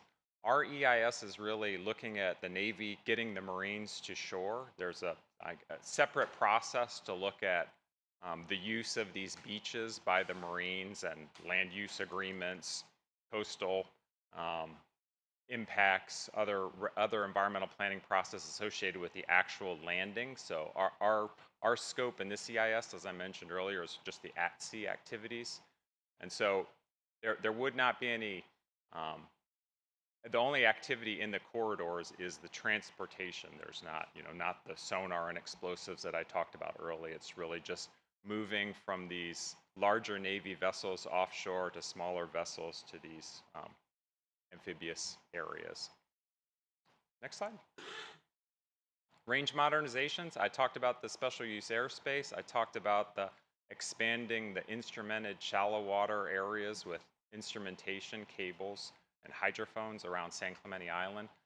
Mine warfare, that's another range modernization. These are kind of like putting concrete shapes on the seafloor or suspended in the water column that we use for training purposes. So the proposed action includes installation of those in certain areas.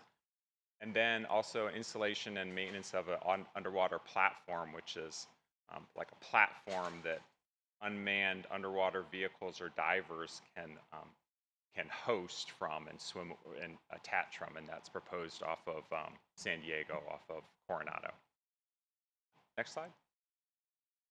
So I won't go through all of the details, but just the column to the left is sort of time, and so we've been doing these large-scale consistency determinations, environmental plannings for for quite a few years, and we're organizing them into phases.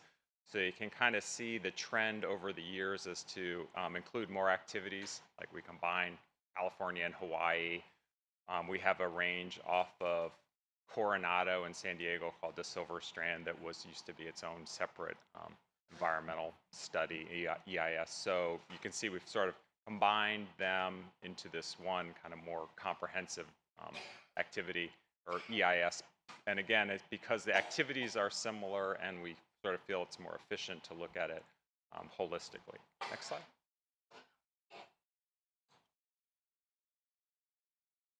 This slide, I think I covered this, but I think the point, more than just the numbers here, the point I guess I would like to make here is that this large study area could imply that all the areas are used similarly, and that's really not the case. Even though it looks like we have this vast area, the vast majority of the activities take place in the established Southern California ranges off of San Diego, with some in Hawaii, some in Point Mugu, and even less in that Northern California area. And we would anticipate that to continue. Next slide. Sorry, I just have a few more here.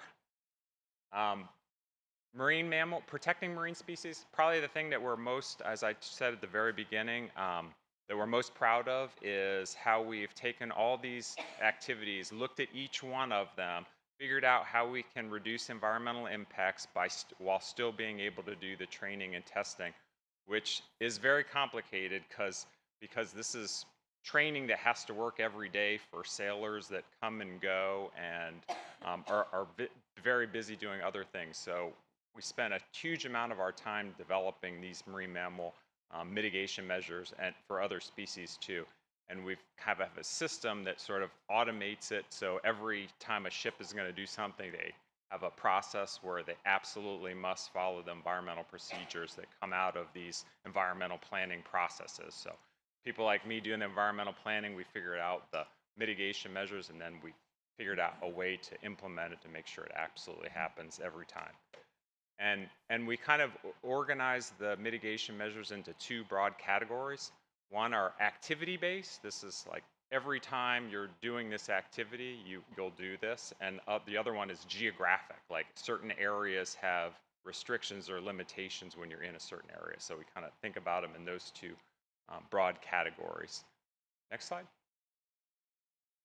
Then the activity-based measures, you can see sailors doing it right here on the pictures here, but it's again, it's kind of a complicated one that depends on the activity they're doing, but generally what they're doing is if they're doing an activity that has an impact, they're looking in the area to make sure there's no marine species present before they do that. And sounds kind of simple, but there's a whole training program and certification for their being able to look at marine mammals, being able to be lookouts.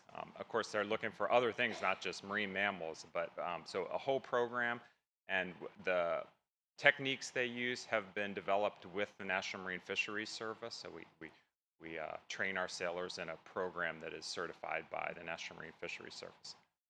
Next slide. Geographic, I mentioned this one is certain areas we are going to impose either restrictions where we won't do an activity at all, or a limitation, like only a certain number of hours of active sonar in an area.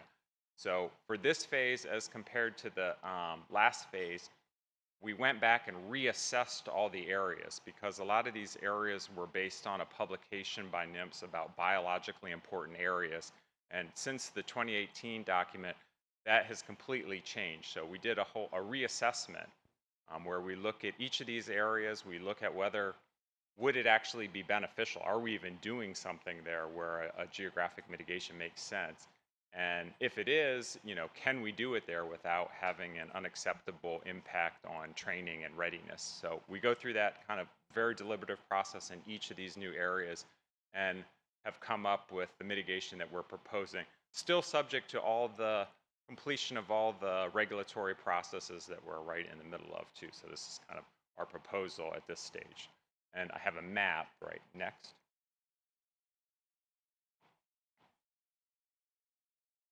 So yeah, this one I could it's been a long time, but basically the areas in yellow are areas where there are limitations on active sonar, and there's one kind of, it doesn't, at this scale, it's tough to show, that's right outside the San Diego, that's specifically for blue whale. So, and these figures are in more detail in the consistency determination. And then there's also an area off of San Diego where we have a special geographic mitigation measure for to avoid vessel collisions, where we have a real-time system where if a Navy ship sees an aggregation of marine mammals, they would immediately notify all the other Navy ships in the area that there's an aggregation of marine mammals, so they can increase their vigilance to avoid vessel strike. That's in that kind of boxed area, which is the primary area that we operate vessels. Next slide. Marine species monitoring research, as the chart kind of shows there, which I can't read from here, I won't even try and put on my glasses, but the Navy is second to NOAA, the largest sponsor of marine mammal research across the federal government, and we have an extensive program where we're doing everything from looking at trying to understand better how sound impacts marine mammals to actually going out and collecting density and abundance of marine mammals on our ranges and how that varies over time. So a huge number of people whose full-time job it is working for the Navy to do marine mammal research and monitoring. And we also, I guess just one other side note, the underwater ranges that we have to have those hydrophones, we have a program where we have adjusted the frequencies of the hydrophones so we can pick up on marine mammal vocalization. So we're using our range infrastructure to monitor marine mammals. Next slide. Other regulatory processes. So as part of the EIS, we're doing federal consistency with both California, and as also we have a similar process underway with Hawaii. But in addition to that, we're also working really closely with all these other regulatory agencies for compliance with all of these other laws and requirements, and all of those are captured in the whole EIS process that I mentioned earlier that we're going to trying to complete by the end of 2025 when our existing authorization expires. Next slide. So I think this is probably my last slide. So as I mentioned, I've been doing this a few times. So some of the past things that have come up, and I will say right away, we've tried to, when I've spoken before to the commissioners, explained if there's something that the commission is asking us to consider. We do, of course, consider it, but we've spent a lot of time explaining why it does or doesn't work. And we've tried to put all of that into the consistency determination, because I know some of these issues are sort of long-standing. So, so these are some of them, and I could talk more about these, but just briefly, in the past, a lot of the focus has been on the adequacy of the mitigation, like the mitigation zones. I said where we have our lookouts, where we will power down sonar or not do explosives if there's marine mammals in that area. Sometimes we've had a discussion about whether the size is adequate, whether it should be like a larger area. And I think our response in the past has been the size is based on what we can practically see. We're not going to commit to a larger area than we feel like we can actually thoroughly cover. So even though it might be great if we could have a 5-kilometer shutdown zone, I mean, this is not realistic based on the bridge height of where the lookout is on the ship. So we kind of look at everything through a practicality lens, and that's one. Vessel speed restrictions, that's another one in the past, and that's where the Navy in the past has not been willing to agree to a certain numerical speed limit, like 8 knots or something like that, and that's probably, will continue to be our position. We really have the authority of the safety of the vessel is the responsibility of the commanding officer, so we don't limit, obviously slowing down is something that they would do, but we're not going to have a certain specific speed restriction in place. Another one is third-party lookouts. I kind of talked about how we develop a training program for our lookouts with the National Marine Fisheries Service, but the ones doing the lookouts are the actual sailors on the ship.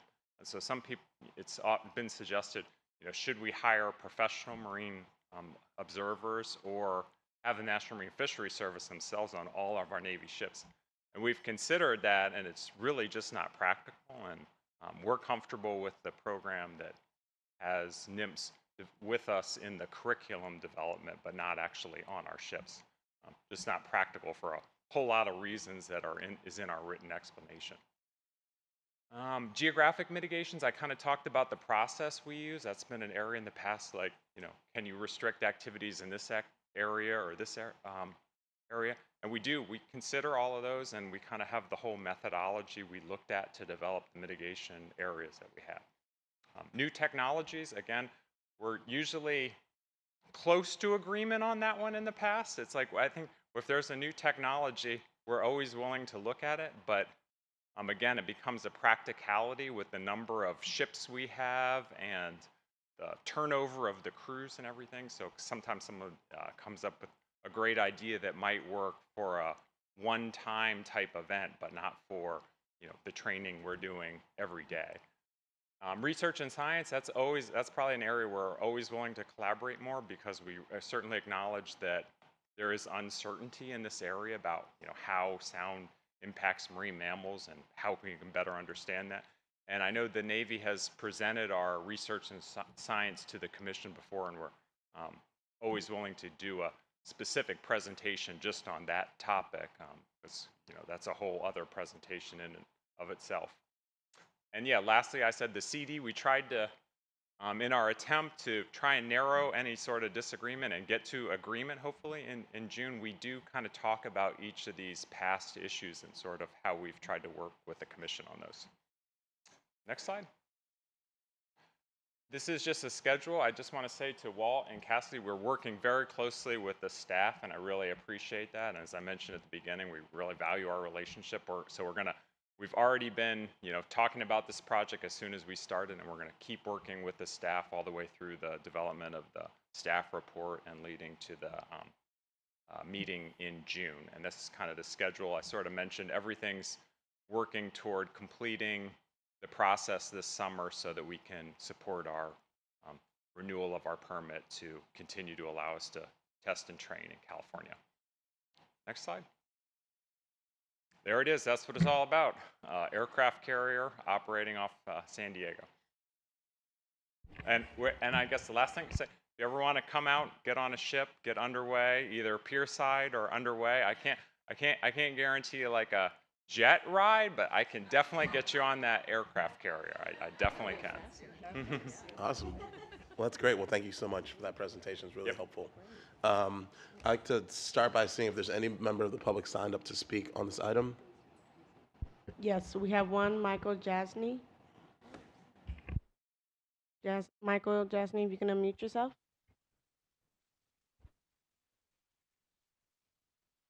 Yes, I'm unmuted. Can I begin? Yes. Well, thank you and good morning, Commissioners. My name is Michael Jasny, and I direct the Marine Mammal Protection Project at NRDC. As Alex's presentation suggested, the Navy conducts an enormous amount of training and testing on its Southern California range complex each year, more, I believe, than in any other offshore range anywhere in the country.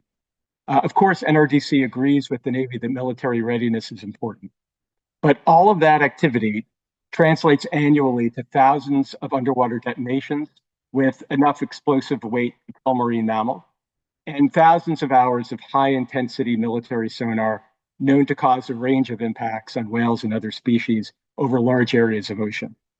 And so this is a matter that the Commission has paid very close attention to in the past. In my limited time, I want to underscore the two broad ways in which the Navy's current proposal differs from the one it last presented the Commission 7 years ago.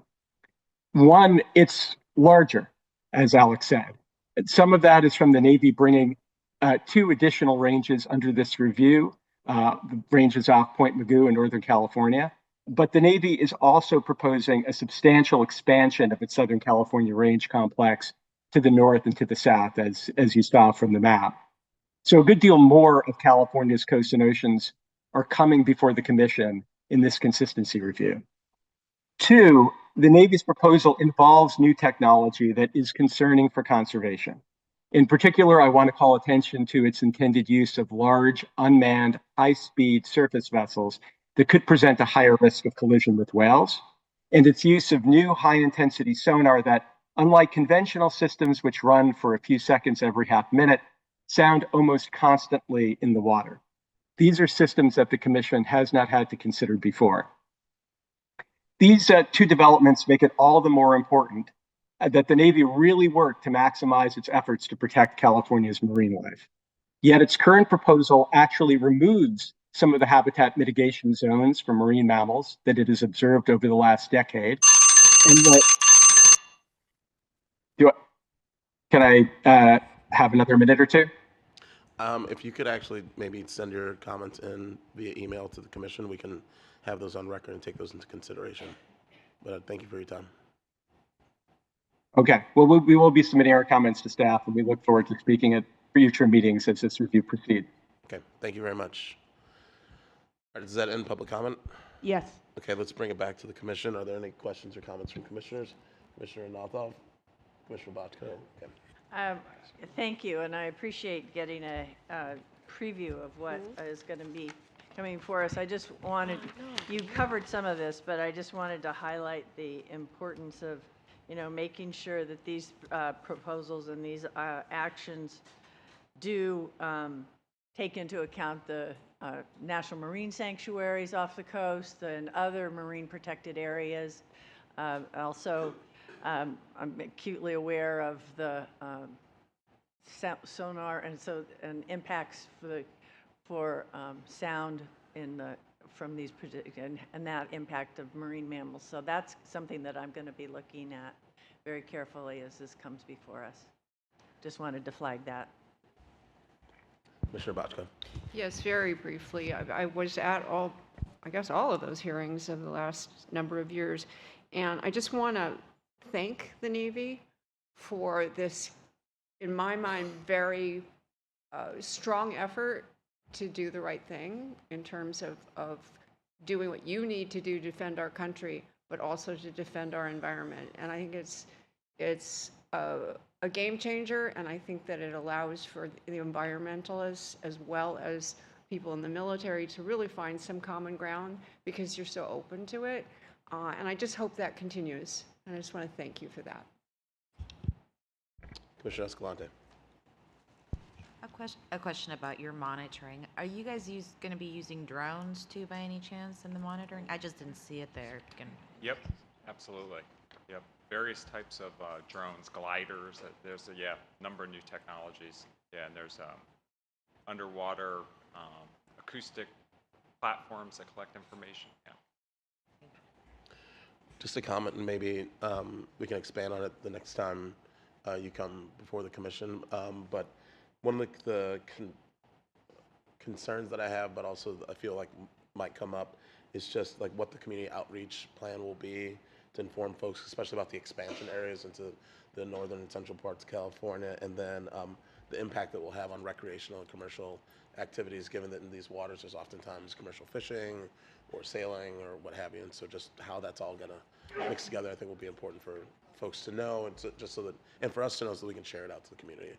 Yep, absolutely. Yep, agree. Yep. Yeah, I can talk more about that now or in the future, but I didn't talk quite a lot about the outreach and the coastal access, but those are topics that are addressed in the consistency determination. We'll talk more about those in June. Great. All right, well, thank you very much for being here. That was a really great presentation, and it's really helpful to get that overview before we have the permit before us so that we can have a better understanding and kind of prepare ourselves for what's going to come forward. So really appreciate you being here today. Yeah, great. Thanks. My pleasure. Thank you very much. Thank you. Okay, that wraps up the Energy, Ocean Resources, and Federal Consistency item, which moves us on to item number, actually, no, wait, sorry. We have one more item under that category, 8A, which is application number 9-23-0818, Southern California Gas, and I'll turn it over to staff for the presentation. Thank you, Chair.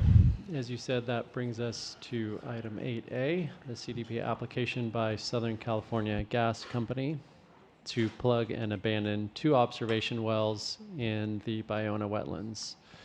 I'd like to invite our environmental scientist, Dr. Jules Kelly, to provide the staff presentation on this item.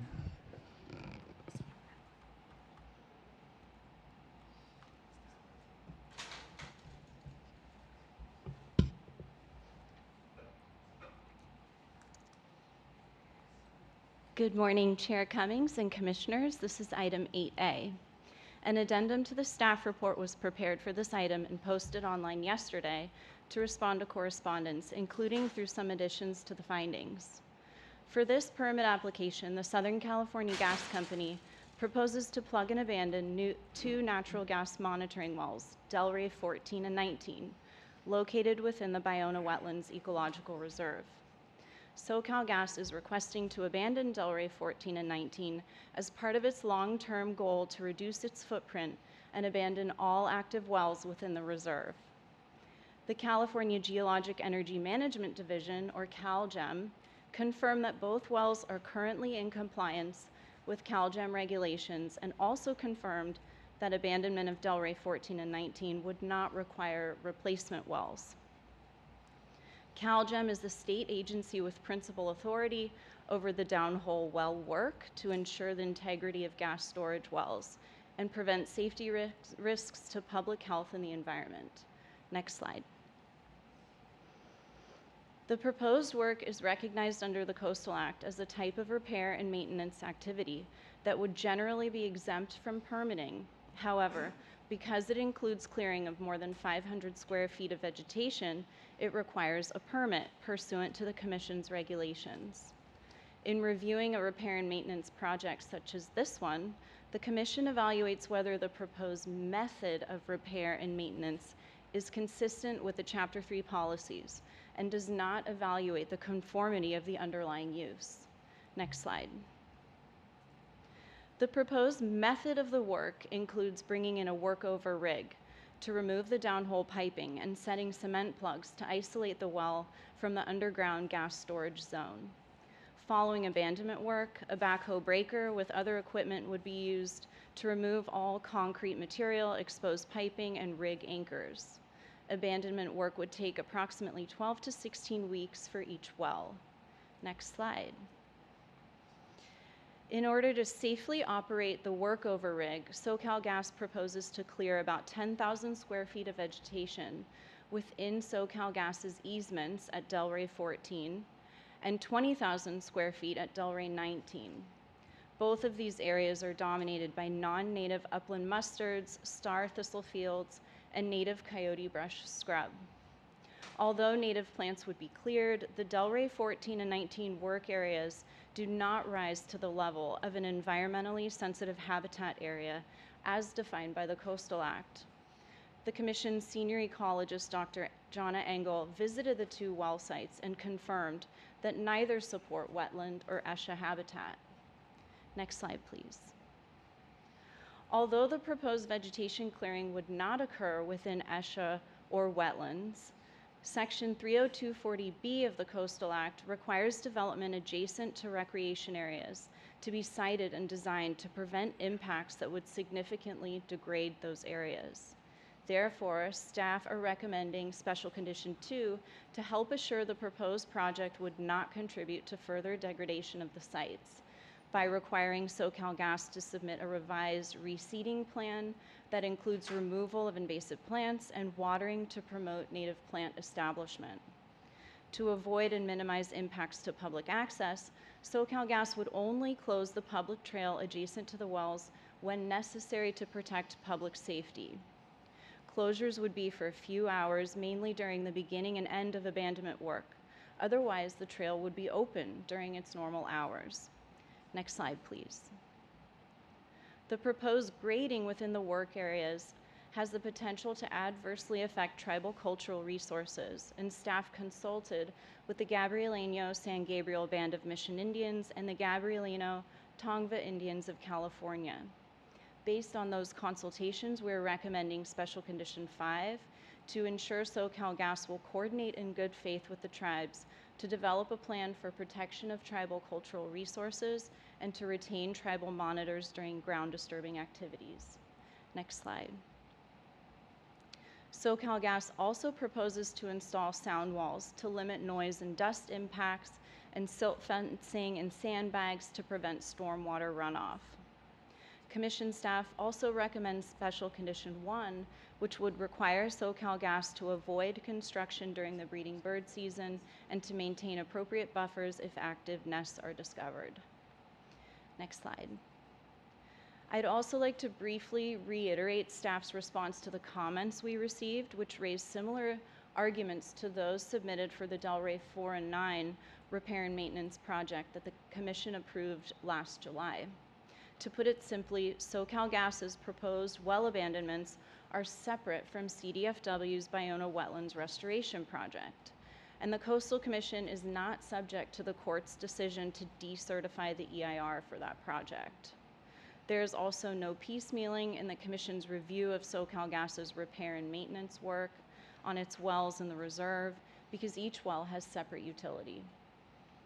In conclusion, staff recommends that the Commission find that with the proposed special conditions and avoidance and minimization measures, the project would comply with the Chapter 3 policies of the Coastal Act.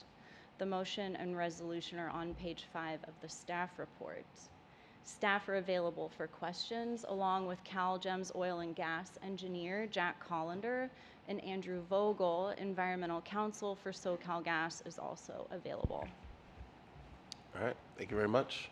Are there any ex partes? Seeing none, are there any members of the public signed up to speak on this item? Yes, we have a total of 12. Okay, well, let's get rolling. All right.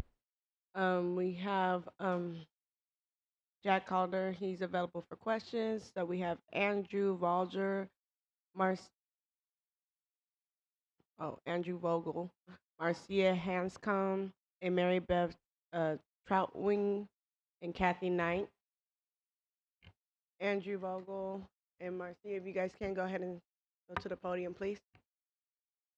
The rest will be on Zoom after those two. Good morning, Commissioners. Andrew Vogel, Senior Environmental Counsel at SoCalGas, which is the permit applicant. I wanted to thank staff for their very careful and detailed analysis of our CDP application.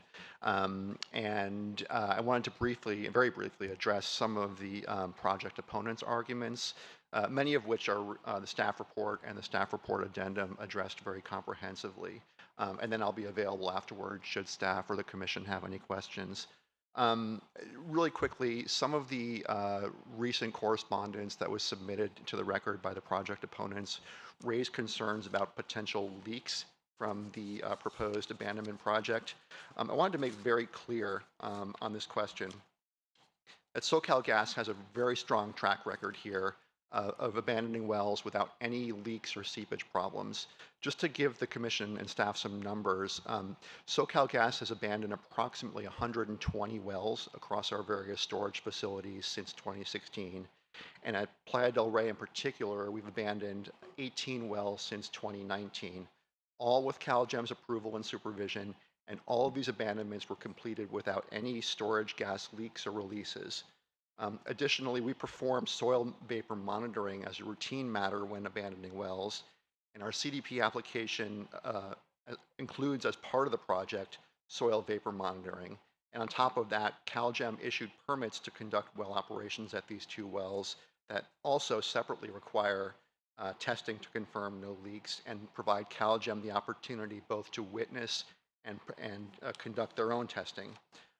That's pretty much all I want to cover. I think staff really addressed many of the project opponents' arguments, but again, I'm available here for any questions that the commissioners or staff might have. Thank you. Next is Marcia Hascom. How much time do I have? You have 2 minutes. 2 minutes. Okay. Well, first I want to apologize to Chair Dr. Cummings. We addressed our communications to Dr. Hart, not realizing a change had been made, so congratulations.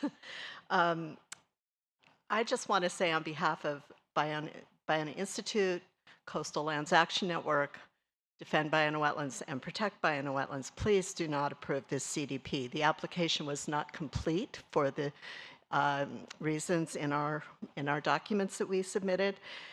Interesting that they call it repair and maintenance work. I heard that yesterday with Sable all day long. It was repair and maintenance work. They're not just abandoning, as staff said.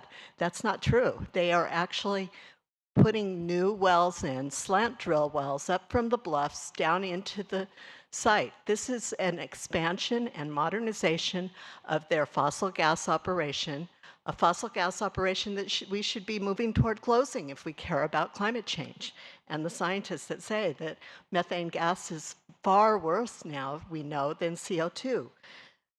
Whether this is part of a misguided restoration project or part of an expansion and upgrading of corroded gas and oil pipes and wells in a fossil gas operation that has no business being in a state ecological reserve, it's a larger project. He just said there were 18 wells that they have abandoned. We didn't even know about that many. So this is piecemealing. This is the definition of piecemealing. It's a typical example of project splitting, which is not allowed by law. The Coastal Commission just approved 2 other wells last summer. I mean, 2, 4, 6, how many more? We have a list of them because they're all in the EIR for the restoration project. And whether the staff and Fish and Wildlife wants to admit it or not, it is part of the project. It's part of the description of the project. Thank you. Thank you. Up next is Mary Beth Truitt. Outline. Sorry. Mary Beth, please unmute yourself. Can you hear me? Yes, go ahead and speak. Thank you. Thank you. I am here to reemphasize what Marsha Hanscom spoke about through her work with the Channel Law Group in the letter, is to install new fossil fuel infrastructure, slant drilling into the Playa del Rey oil field to extend the life of the fossil gas facility that needs to be closed if we are serious about limiting impacts of climate change, as we should be. The application submitted by SoCalGas is incomplete and misleading. SoCalGas does not reveal what is revealed in the Ballona Wetlands Restoration EIR, that their infrastructure abandonment and relocation was included in. That the wells that they are telling one agency, the California Coastal Commission, is merely a well abandonment project is actually part of a larger plan to install new fossil fuel infrastructure. So I'm here as a resident speaking that I am very concerned for a long time now about the fossil gas infrastructure in the Ballona wetlands, not only for climate change impacts, but also for the animals and plants there, as well as the safety of the neighbors nearby. Thank you. Thank you. Next is Kathy Knight, followed by Suzanne Cummings, followed by Jan Velez Mitchell, followed by Margaret Griswold. Kathy Knight, go ahead and unmute yourself.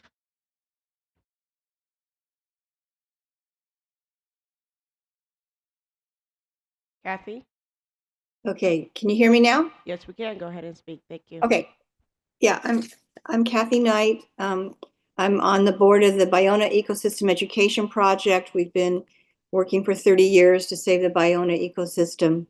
And I wanted to say that we strongly support the letter submitted by Grassroots Coalition on this issue regarding no approval of abandoning these 2 oil wells. Because there's a dangerous situation there. It's a hazardous underground gas storage operation. There's the underground gas under homes and neighborhoods and the ecological reserve there. So we also want to say that we don't agree that there's an urgency to do this. There is no urgency at this time because the Ballona Ecosystem Education Project, the EIR, was rescinded, and so there's no plan right now. And also, there's new information. The Department of Water Resources acknowledges that Ballona is a groundwater-dependent ecosystem via new laws, and that that needs to be looked at also. And we need the commission staff to address the important questions of grassroots coalition because they're public safety issues and they need to be addressed. And they're important issues that grassroots coalition has brought up. And also I want to wish Billy a happy retirement. He was wonderful. The way he helped us on presentations, it was very, very wonderful to have. Thank you. Thank you. Up next is Suzanne Cumming, followed by Jane Velez Mitchell, followed by Margot Griswold, followed by Robert Van de Hook. Suzanne Cummings, go ahead and unmute yourself, please. Congratulations, Honorable Dr. Cummings. My name is Suzanne Cumming. I'm a lawyer and member of Sierra Club. I reviewed the letters submitted by Defend Ballona Wetlands, Coastal Lands Action Network, Protect Ballona Wetlands, and Ballona Institute. In their letters, these groups are asking to make sure the application is complete by seeking a biological opinion from the U.S. Fish and Wildlife Service and from the California Department of Fish and Wildlife. We need these careful biological opinions first before this work proceeds. Yesterday, the Commission enforcement staff showed photos of two rare bird species that were in the area where Sable Oil Company was doing unpermitted work, the southwestern willow flycatcher and the white-tailed kite. Neither Sable nor the Coastal Commission staff dismissed those birds, but there are similar rare and beautiful birds in the Ballona wetlands, near where the fossil gas wells Delray 14 and 19 are. Yet Commission staff's addendum states, Commission staff consulted with senior ecologist Dr. Jana Engel, and she confirmed that the proposed project would not pose an adverse impact to burying owls or leaf-belled vireo, based on their ability to fly away from the disturbance and use other available habitats within the Ballona wetlands. Los Angeles deserves to have wildlife and beautiful rare birds too. These bird species are on the brink of extinction. That's what endangered means. Please do not approve this project until those biological opinions are sought and completed. Thanks.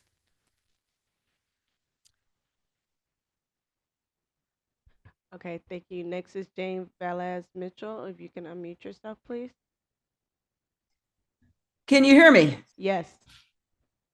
Thank you. My name is Jane Velez Mitchell. I'm a journalist who lives near the Ballona wetlands. To approve this is to allow the piecemealing that is illegal. That piecemealing began in 2020 during COVID. An environmentalist saw the photos of SoCal Gas constructing a huge fossil fuel rig at the wetlands. She left her home and protested, and we watched on Facebook Live. Work on that well, Vidor 5, was never approved by you, this commission, but it happened anyway because your staff approved an exemption, even though endangered Belding savanna sparrows were documented in that very area.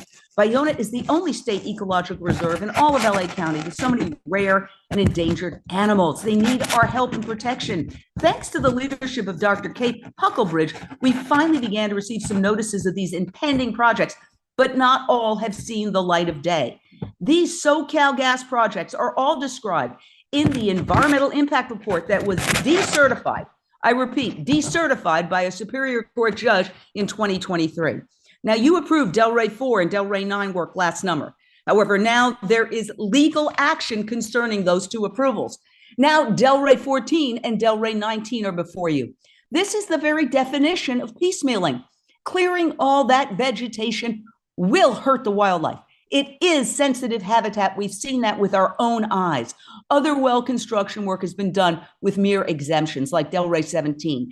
Even though mature trees used by red-shouldered hawks and other birds were chopped down as part of the project. Please, I implore you, do not approve this project until you have every other part of the project SoCal Gas intends to construct and can review it together at one time. Otherwise, this is classic piecemealing, which is not allowed under the law, respectfully. Thank you. Thank you. Next is Margot Griswold, followed by Robert Van de Hoek. followed by Chris Koo, followed by Patricia McPherson, followed by Robin Rudisill, followed by Karen LaCava. Margot Griswold, if you can please unmute yourself. Yes, Margot Griswold. For some reason, my camera is not giving you my visage.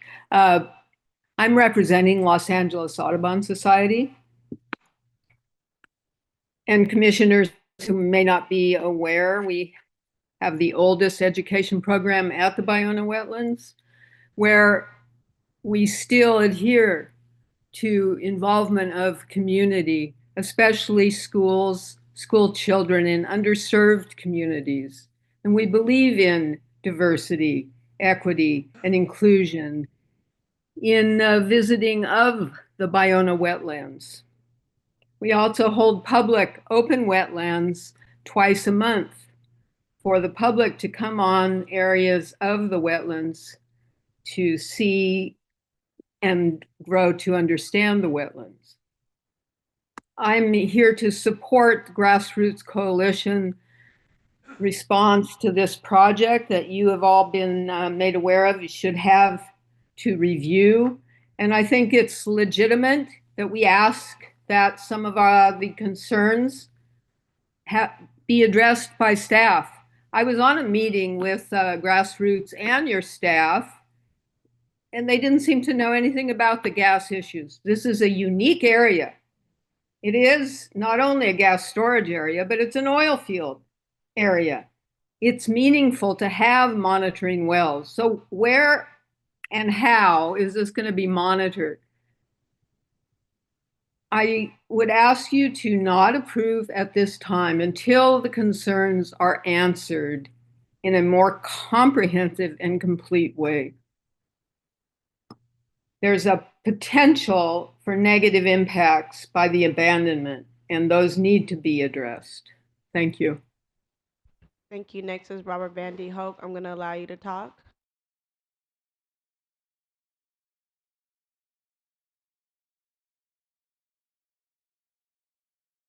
Go ahead and speak, Mr. Robert.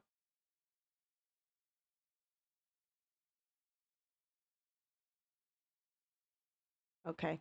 So next we'll try Chris Koo. We'll allow you to talk, Chris.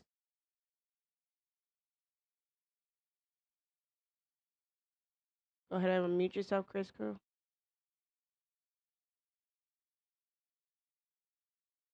Chris, if you can, go ahead and speak. All right, moving on to Patricia McPherson. If you can unmute yourself, please. Hi, can you hear me? Yes. Hi, Patricia McPherson, Grassroots Coalition.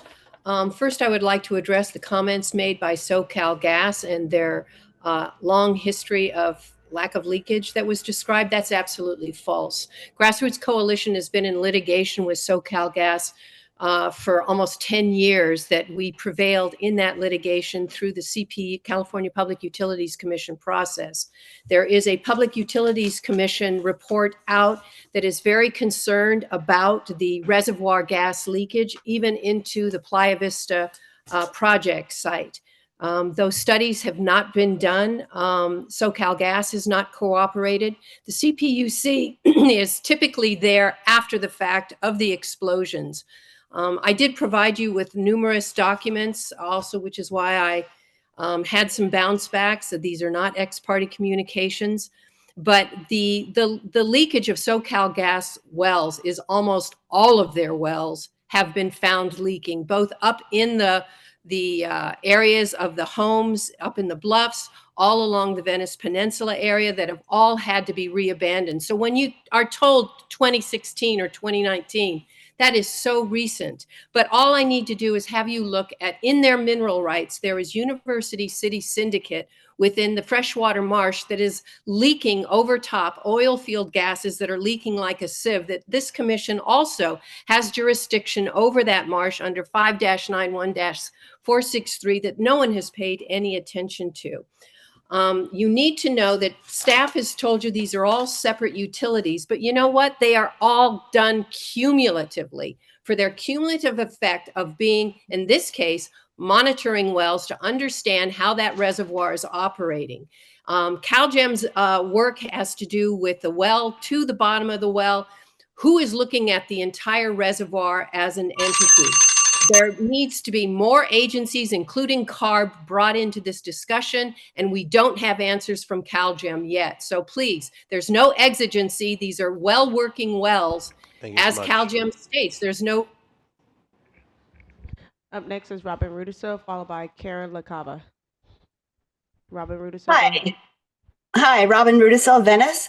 Revisions in the addendum state that SoCalGas has not proposed to conduct construction at night, going on to say, therefore, nocturnal bird species won't be harmed.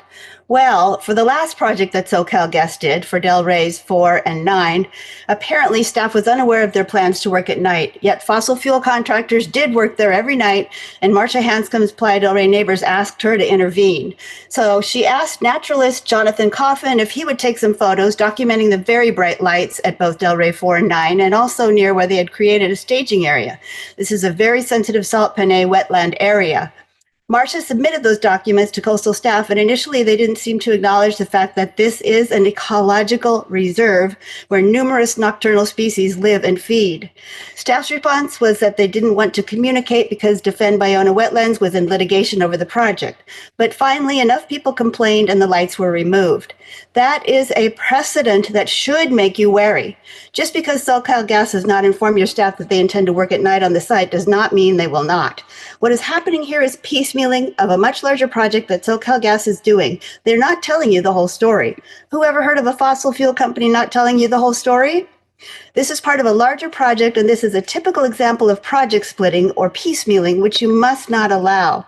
Without reviewing these together, the analysis does not include consideration of cumulative impacts. This project was part of the Bayona Wetlands Restoration Project EIR that has been decertified by a court, and now SoCalGas is breaking their project into individual pieces, piecemealing, to exempt it from CEQA review and evade the decertification.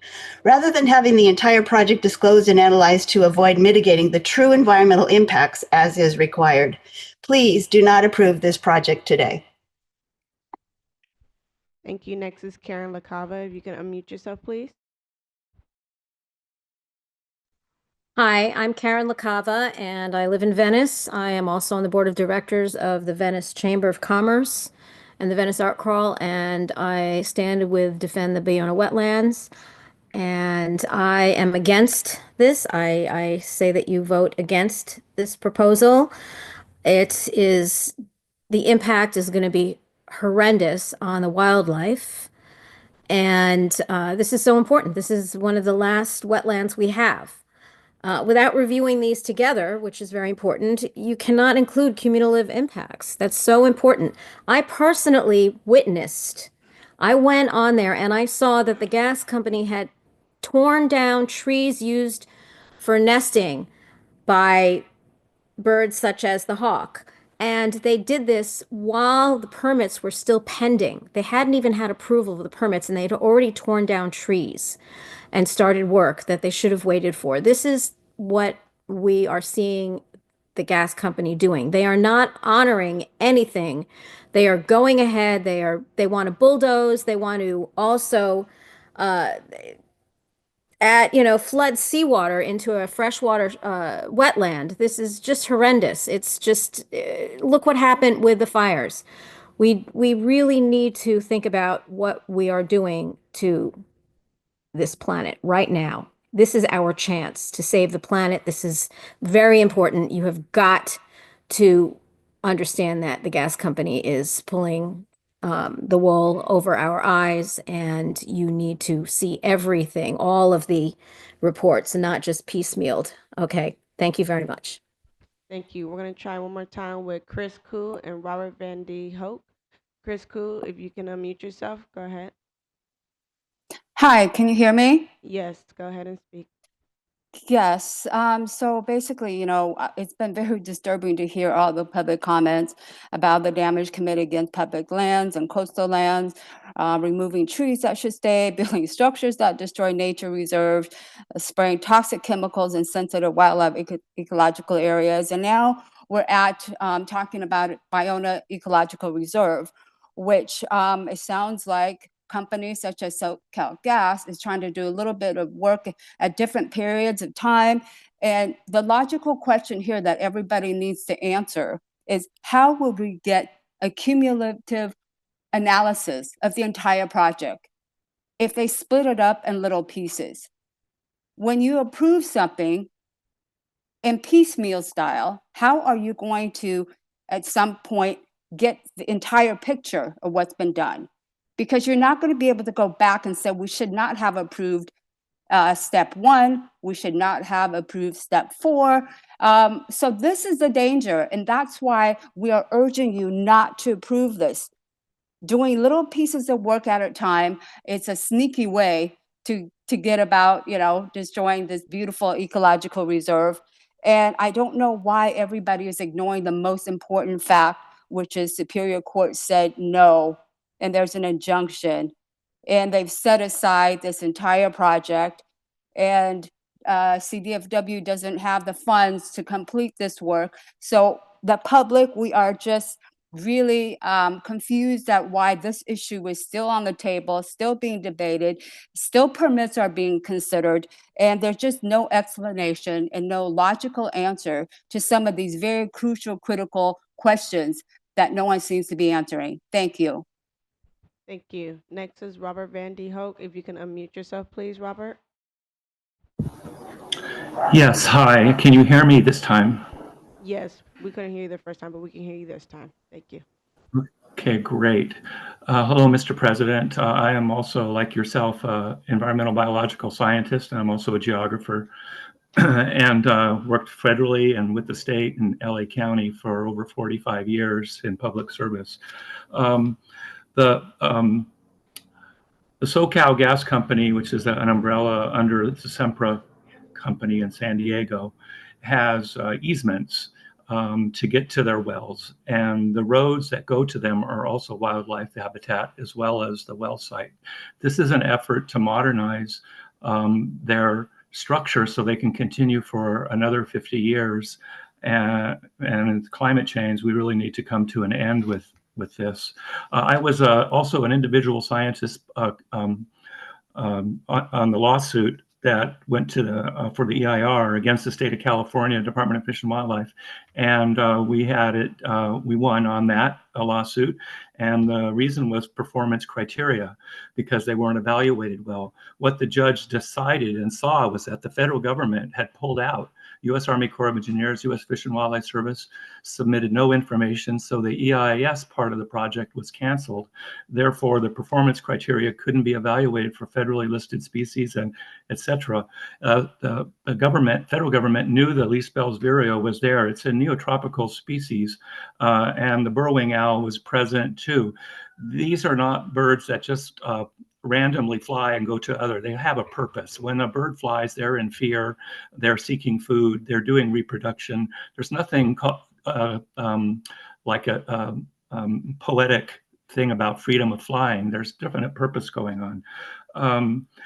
The least Bell's vireo has been going up. Can I have one more minute? I'm a scientist, Mr. President, to finish my comment on some important information that will. I'm sorry, you can submit your additional comments via email to the commission, and we'll take those on the record. Okay. Could I have the last 10 seconds? If you had 10 seconds left, go ahead. All right, looks like we're going to move on, but we appreciate your comments, and please feel free to I'm here for the last few seconds, or 10, 15 seconds. Please. Okay, you know what, sir? We're going to go ahead and do your 10 seconds right now, but we have to wrap it up, okay? Okay, thank you. I would like to see Andrew Willis and Lisa Hagee do an enforcement action investigation right now while we're going on, because this is piecemealing and going on in project splitting and impact in its nesting season starting right now. And you can't. Thank you so much, sir. No more further comments. Okay, I'd like to bring it back to staff to respond to anything that was brought up during the comment period. Thank you, Chair. We definitely appreciate the public comments and believe all the issues raised today, including those regarding piecemealing, are adequately addressed in the staff report and posted addendum. Our analysis found that permanent removal of these wells from the ecological reserve is consistent with the relevant Coastal Act policies. All right. With that, I'll bring it back to the commission to see if there's any questions, comments. Seeing none, I'd like to see if there's a commissioner who'd like to move this item. I'm happy. I'll make a motion. Okay. I think this is the right one. I move that the commission approve coastal development permit number 9-23-0818 pursuant to the staff recommendation. I recommend the yes vote. Okay, so we have a motion by Commissioner Wilson, seconded by Commissioner Harmon. The maker of the motion is asking for a yes vote. I'd like to see if there's any commissioner who objects to unanimous approval. Seeing none, that passes unanimously. All right, thank you so much for your time on that item. With that, we're going to move on to North Central Coast District Deputy Director's report. I'll turn it over to staff for a presentation on this item. Yes, thank you, Chair Cummings. That is item 10, North Central Coast District Director's report. We're reporting 3 waivers, one immaterial amendment and 1 LCP certification. We're not aware of any objections or controversy, and so we're looking for the Commission's concurrence. All right, is there any ex partes on these items? Seeing none, are there any members of the public who sign up to speak on this item? We have one person attending available for questions, and then Tom, we're not seeing him on Zoom, Tom Gaman. We don't see him, so that's it. Okay, so we'll bring it back to the commission. Are there 3 or more commissioners who object to concurrence? Seeing none, commission concurs. That moves us on to our next item, Central Coast District Deputy Director's report. I'll turn it back to Central Coast staff for a presentation on this item. Thank you, Chair Cummings and Commissioners. That will take us to agenda item 12, the Central Coast DD's report. Today we're reporting 4 waivers. We're not aware of any comments or controversy associated with such items, and so we're looking for your concurrence on the DDs. Are there any ex partes? Seeing none, are there any members of the public sign up to speak on this item? No. Okay, bring it back to the commission. Do 3 or more commissioners object to concurrence with the staff recommendation? Seeing no objection, commission concurs. Great, That thank moves you. us on to our next item, item number 13B, Santa Cruz County LCP Amendment, LCP-3, SCO-24-0067-3 related to SB 9. And I'll turn it back to staff for the presentation on this item. Yep, and I will turn it over to Nolan Clark, a coastal planner in the Central Coast office and lead planner on this item, to give the staff presentation.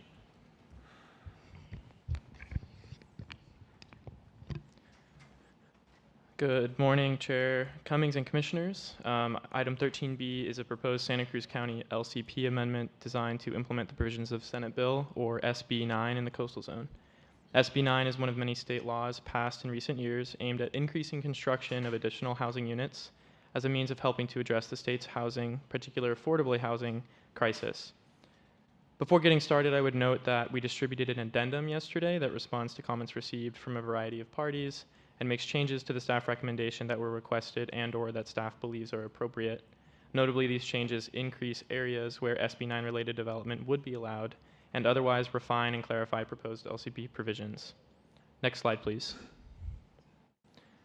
The proposed amendment would allow either the subdivision of single-family residentially zoned parcels into 2 parcels and the construction of up to 2 residential units on each of the new lots, or up to 4 residential units on 1 lot, with 2 primary units and 2 accessory dwelling units when no subdivision occurs, as shown in the diagram here on slide 2.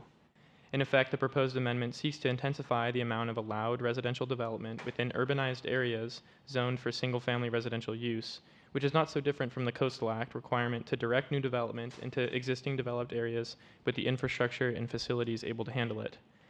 The vast majority of the new residential development fostered by the proposed amendment would best be considered infill development in areas where it is not expected to raise significant coastal resource issues, and the applicable LCP provisions there should be sufficient to address any latent issues that remain, for example, through required setbacks, heights, or lot coverages. Next slide, please. In the case of the county's proposal, however, there are 2 specific areas where densification of the sort envisioned by SB 9 could lead to significant adverse coastal resource impacts, namely in terms of development-intensive habitats and in more hazardous shoreline areas. The county's proposal attempts to disallow SB9 densification within these areas to a certain degree, but it appears to inadvertently limit such application. Fortunately, relatively minor modifications can clarify these provisions in a way that both fosters densification in the county's coastal zone while protecting significant coastal resources. In terms of sensitive habitat areas, the proposed amendment language is unclear where such restriction applied, and thus, in order to be consistent with the LUP, suggested modifications clarify that all sensitive habitat areas within the county's coastal zone are ineligible for SB9 development. In terms of coastal hazards areas, the county's proposal requires that SB9 development on bluff tops meet existing LCP site stability standards, but does not speak to areas located seaward of coastal bluffs where significant hazards exist, including the tidal inundation as seen at the bottom left here on slide 3, where new building sites are not allowed by the LUP. Thus, suggested modifications serve to preclude such hazardous areas from being further densified. Other suggested modifications serve to clarify the county's proposal relative to other LUP requirements, essentially in ways that augment the county's intent with the proposal. Next slide, please.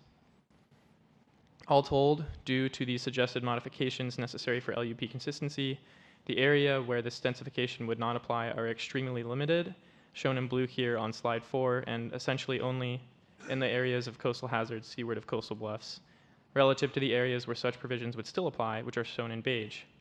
Notably, the vast majority of the county's urban, single-family residentially zoned areas are still eligible for SB9 development and do not conflict with the broader SB9 goals of increased residential densification, where such development can occur without impacts to significant coastal resources. Next slide, please. In conclusion, as modified, the proposed amendment offers another new LCP tool to help encourage additional housing in a way where it can be accommodated while also avoiding any potentially significant coastal resource impacts. And county staff has indicated that it is in agreement with the suggested modifications. Thus, we recommend the commission approve the amendment as modified. The required motions and resolutions to implement this recommendation are found on page 4 of the staff report. This concludes staff presentation. Thank you. Thank you. Are there any ex partes? Seeing none, is the applicant available, or does the applicant wish to speak on this item? We don't have any applicant on Okay, hand. is there anyone signed up for public comment? Yes, one person, Kevin Huber. Okay. Kevin Huber, if you can unmute yourself, please. Can you hear me? Yes, go ahead and speak. Okay. Chair Cummings, Commissioners, I appreciate staff's acknowledgement that the Coastal Act and the County General Plan support new development on infill parcels that are existing lots of record. Coastal staff's modifications that exclude all RB zone land are legally suspect and are not supported by any county or Coastal Act policy that would justify excluding only RB zone land when there are other residentially zoned oceanfront lands in Santa Cruz County that share similar characteristics as existing RB zone lots. Coastal staff broadly cites county policies alleging prohibiting infill housing on existing lots in coastal hazard areas. And that is not the case. The LUP policies focus on mitigation, not elimination of housing on existing, not newly created, but existing infill coastal lots, such as the one we own and have long paid taxes on. Staff also acknowledges that Santa Cruz County has robust LCP guidelines to allow ADUs on RB zone land. How is it that an SB9 dwelling creates any more risk than an ADU on the exact same parcel?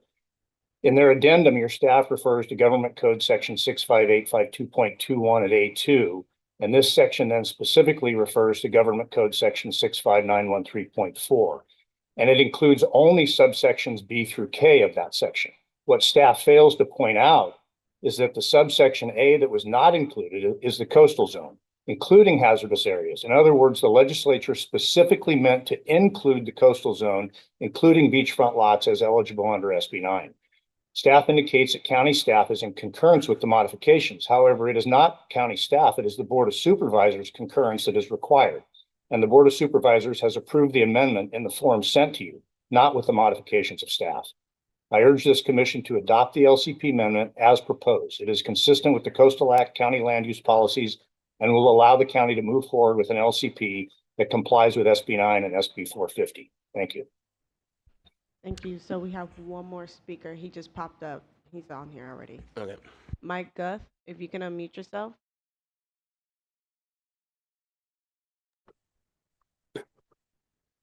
Yeah, can you hear me? Yes, we can. Go ahead and speak, please. I had a Okay, there it is. I have a presentation. Good morning. It's still morning, Chair Cummings and Commissioners.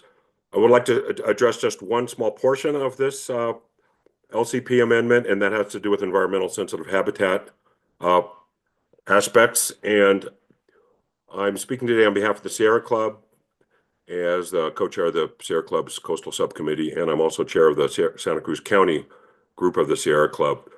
We identified a problem with the county's code and brought it to staff. There was an internal inconsistency which was likely going to lead to big problems in implementation.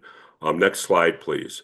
But I want to start by pointing out that SB 9 already explicitly excluded most ESHA from eligibility under SB 9 development. Just as you heard the prior speaker say that the coastal zone wasn't excluded, in subparagraphs B through K, A was excluded, that's coastal zone. B through K includes J, and that's habitat for protected species, as you can see there at the bottom of the slide. All those zones are precluded from SB 9 development by state law. Next slide, please. But what the county did in their code was that they carved out something from this ineligibility matrix. This is in conflict with SB 9. You actually have and this conflict's going to perk up a lot.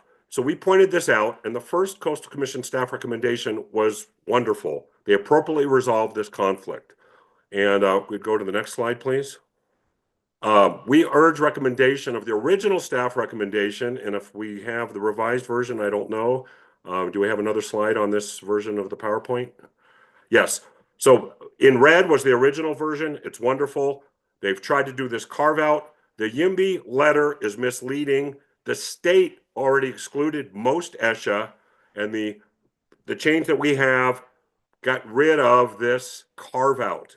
Please use the original recommendation as seen in red for this one narrow aspect. Thank you. Thank you. No more speakers.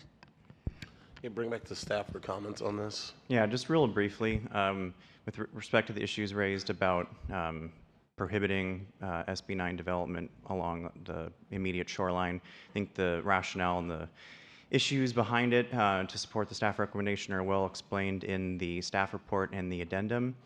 The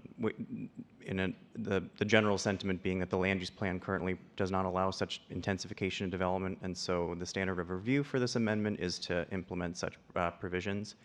And then with respect to ESHA, we think the change in the addendum appropriately does not allow development within ESHA, and that was the county's intent, and we're continuing with that. So I think both issues are pretty well addressed in our opinion. We recommend approval, and we're available for questions.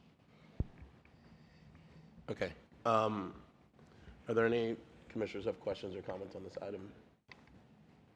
Seeing none, I think I remember one of the issues, and just to speak to this publicly, when this came to the Board of Supervisors, I think that initially they were saying that properties that had ESHA would be excluded, and the board then took action to say that properties with sensitive habitat, that there would have to be buffers from that sensitive habitat, which would allow for more properties to be included, instead of having it be if there's ESHA on the property, you could not build SB 9 projects.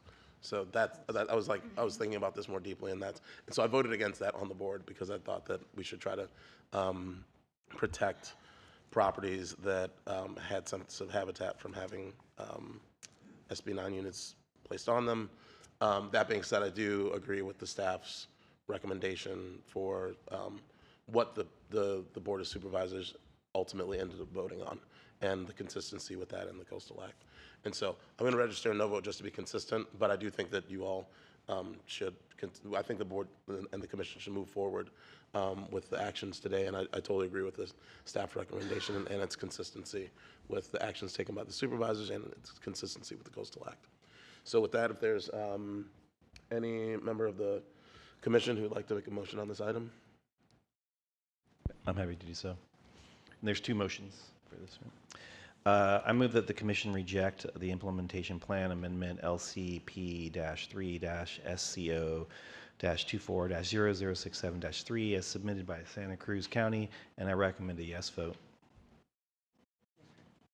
Is there a second? Second.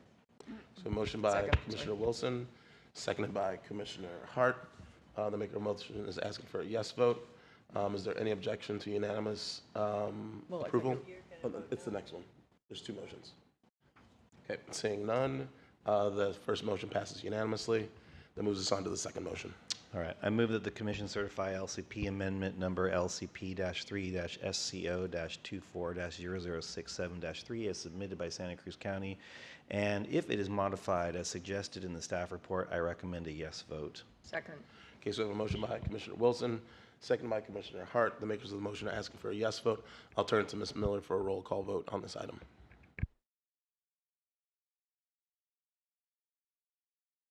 Commissioner Bochco? Bochco, yes. Commissioner Escalante? Yes. Escalante, yes. Commissioner Harmon? Yes. Harmon, yes. Commissioner Hart? Yes. Hart, yes. Commissioner Lowenberg? Yes. Lowenberg, yes. Commissioner Notoff? Aye. Notoff, yes. Commissioner Turnbull Sanders? Yes. Turnbull Sanders, yes. Commissioner Uranga? Aye. Uranga, yes. Commissioner Wilson? Yes. Wilson, yes. Chair Cummings? No. Cummings, no. The vote is 9 yes, 1 no. All right, that brings us to our last item, and hopefully we can get through this pretty quickly. And this is item number 14A, permit amendment number 3-23-0014-A1 Grossman, Pismo Beach. I'll turn to staff for the presentation on this item. Thank you, Chair Cummings, and we have a PowerPoint.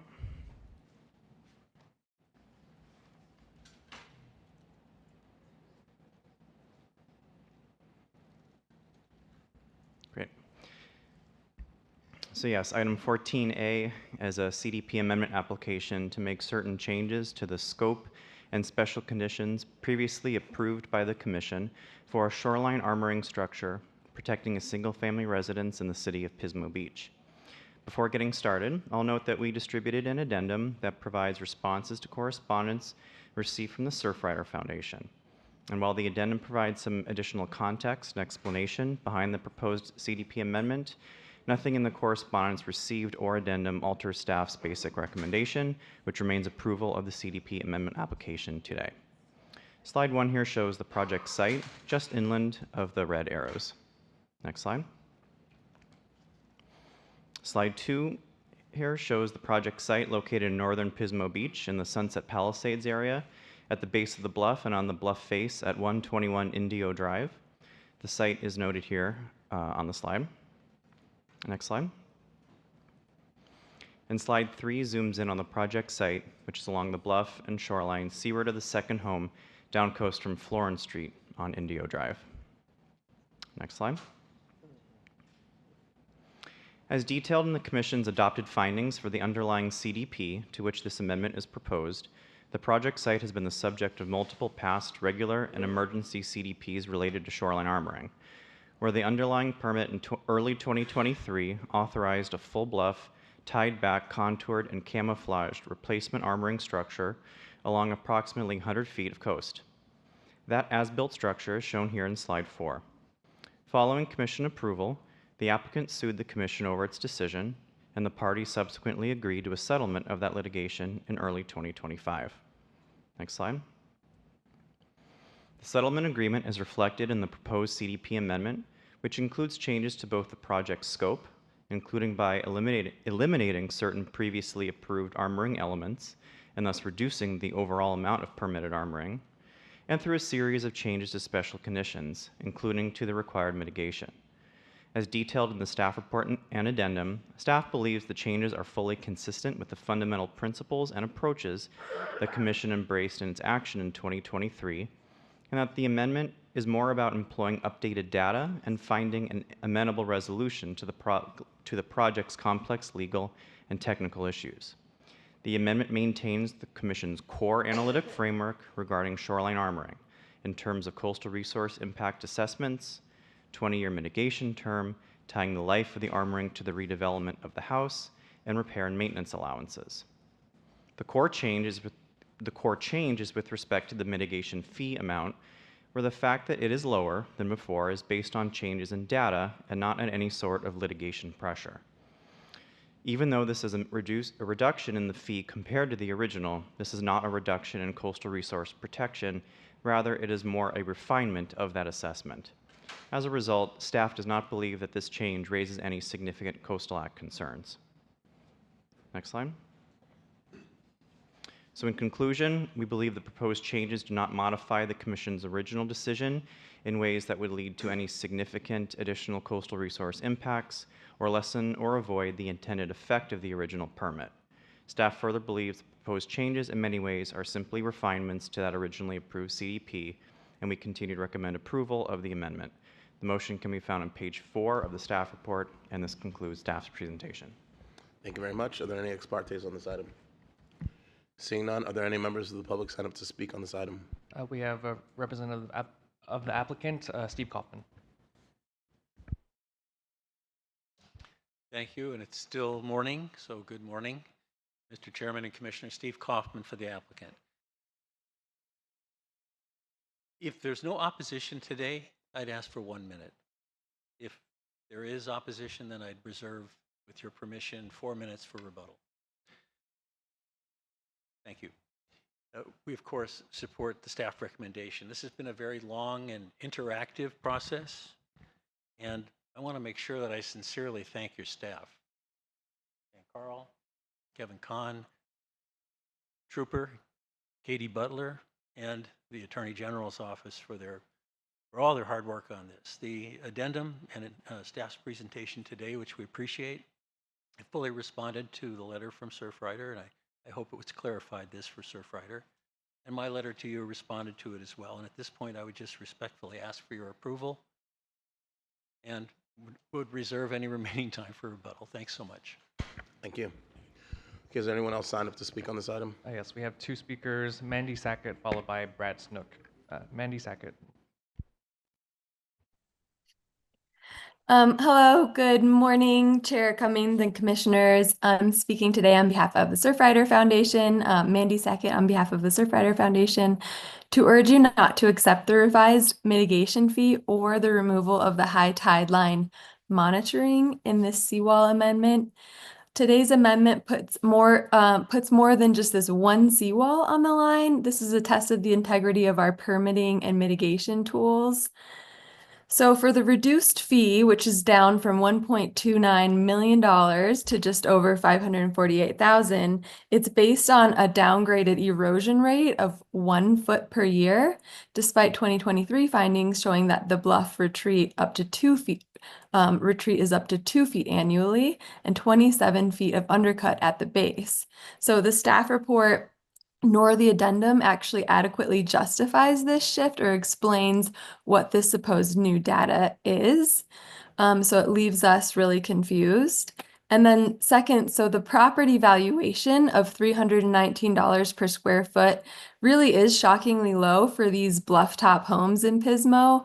The addendum points out that they looked at more houses, but it doesn't actually say which homes. I can't wrap my head around where they got such a low number. When I looked at about a dozen recently sold homes, the average square foot was closer to $1,000 per square foot, and even up to $2,000 per square foot for bluff top homes. So I don't know if staff is looking at more inland homes or different types of real estate, but it just doesn't square to be valuing these homes at $320 per square foot based on anything that I can find on recent sales.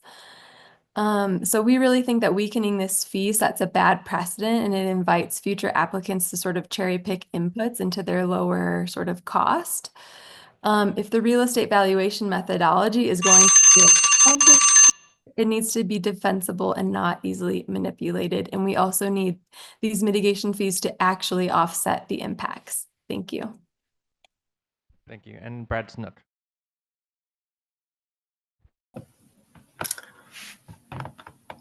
This is Brad Snook. I'm the vice chair of Surfrider SLO. I want to talk about the proposal to remove the mean high tide line monitoring requirement. The staff addendum justifies the removal by stating that the wall is landward of the mean high tide line, but that's only today. We all know that the shoreline isn't fixed. It's ambulatory Erosion, storm damage, sea level rise, these forces don't stop because there's no stairway attached to the wall. This wall is already right up against the public beach, and sometimes the water reaches it. It's been damaged multiple times. The ocean will continue to move inland, and when it does, that wall will become very easily end up sitting on public trust land. If you eliminate the monitoring, you lose your ability to know when that happens. Monitoring is not just bureaucratic red tape. It's a safeguard for the public. It's how you ensure that coastal armoring doesn't quietly become coastal privatization. And the burden of tracking encroachment shouldn't fall on the Coastal Commission or the public. It should remain with the property owner, the one who benefits from the wall. Please don't weaken this special condition.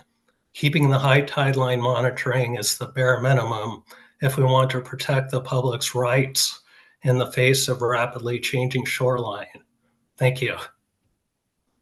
Thank you. No more speakers.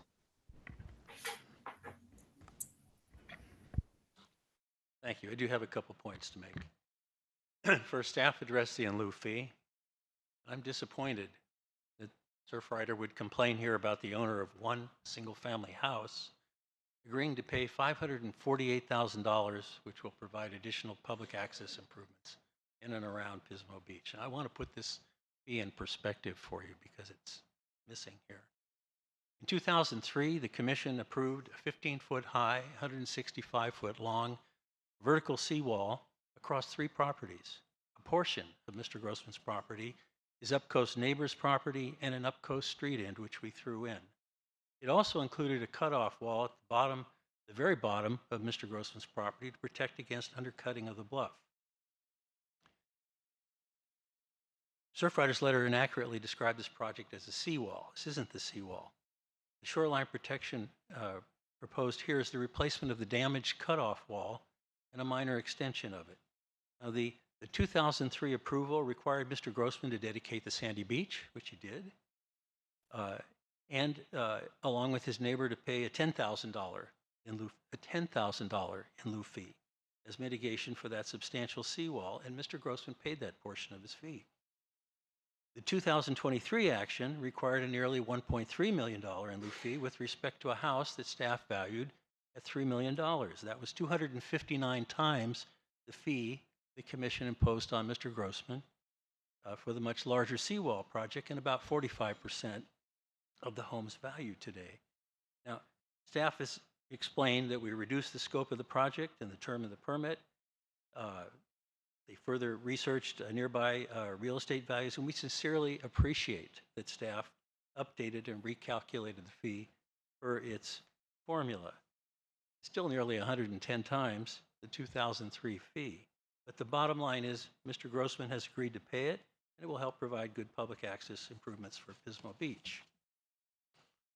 Regarding the formula used for determining an in lieu fee, which staff uses also a real estate value. Now, for purposes of this hearing and the computation of the $548,000 fee, Mr. Grossman accepts staff's use of the $319 per square foot figure.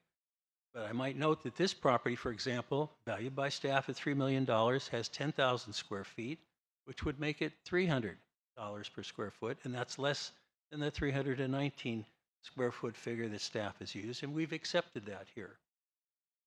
And as to the erosion rate, Surfrider incorrectly questioned the erosion rate used by staff.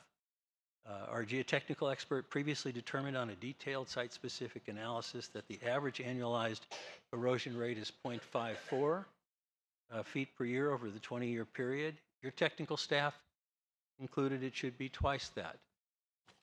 And lastly, as to the mean high tide line monitoring. Now, staff has explained the cutoff wall effectively defines the landward extent of the mean high tide line during the term of the amended permit. So 5-year monitoring in this case is not necessary. But the special conditions do require a monitoring report for the approved shoreline protection to be submitted to staff every 5 years at the same time as the 5-year monitoring report that the commission required for the larger seawall project. Request that you approve it. Thank you very much for the time. I appreciate it. Thank you. I'd like to close the public hearing and bring it back to staff to see if there's any additional comments that need to be made. Real quickly, just we agree with many of the points Mr. Kaufman made.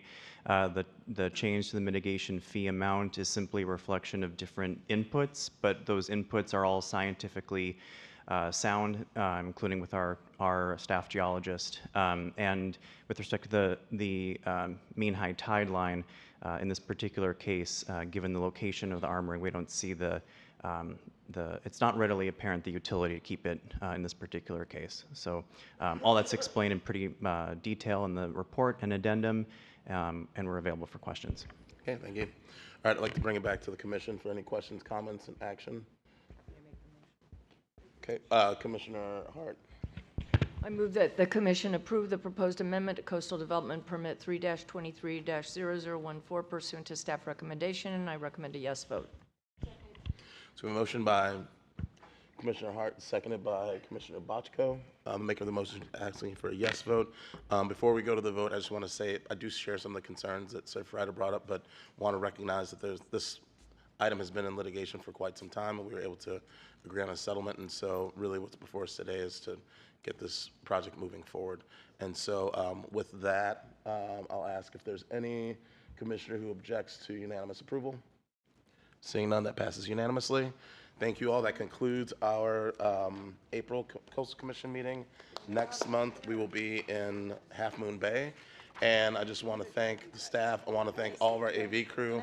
Billy, you're going to be deeply missed, so thank you for your last meeting with us. And that concludes our meeting. Thank you very much. Billy has left the building. We love you, Billy.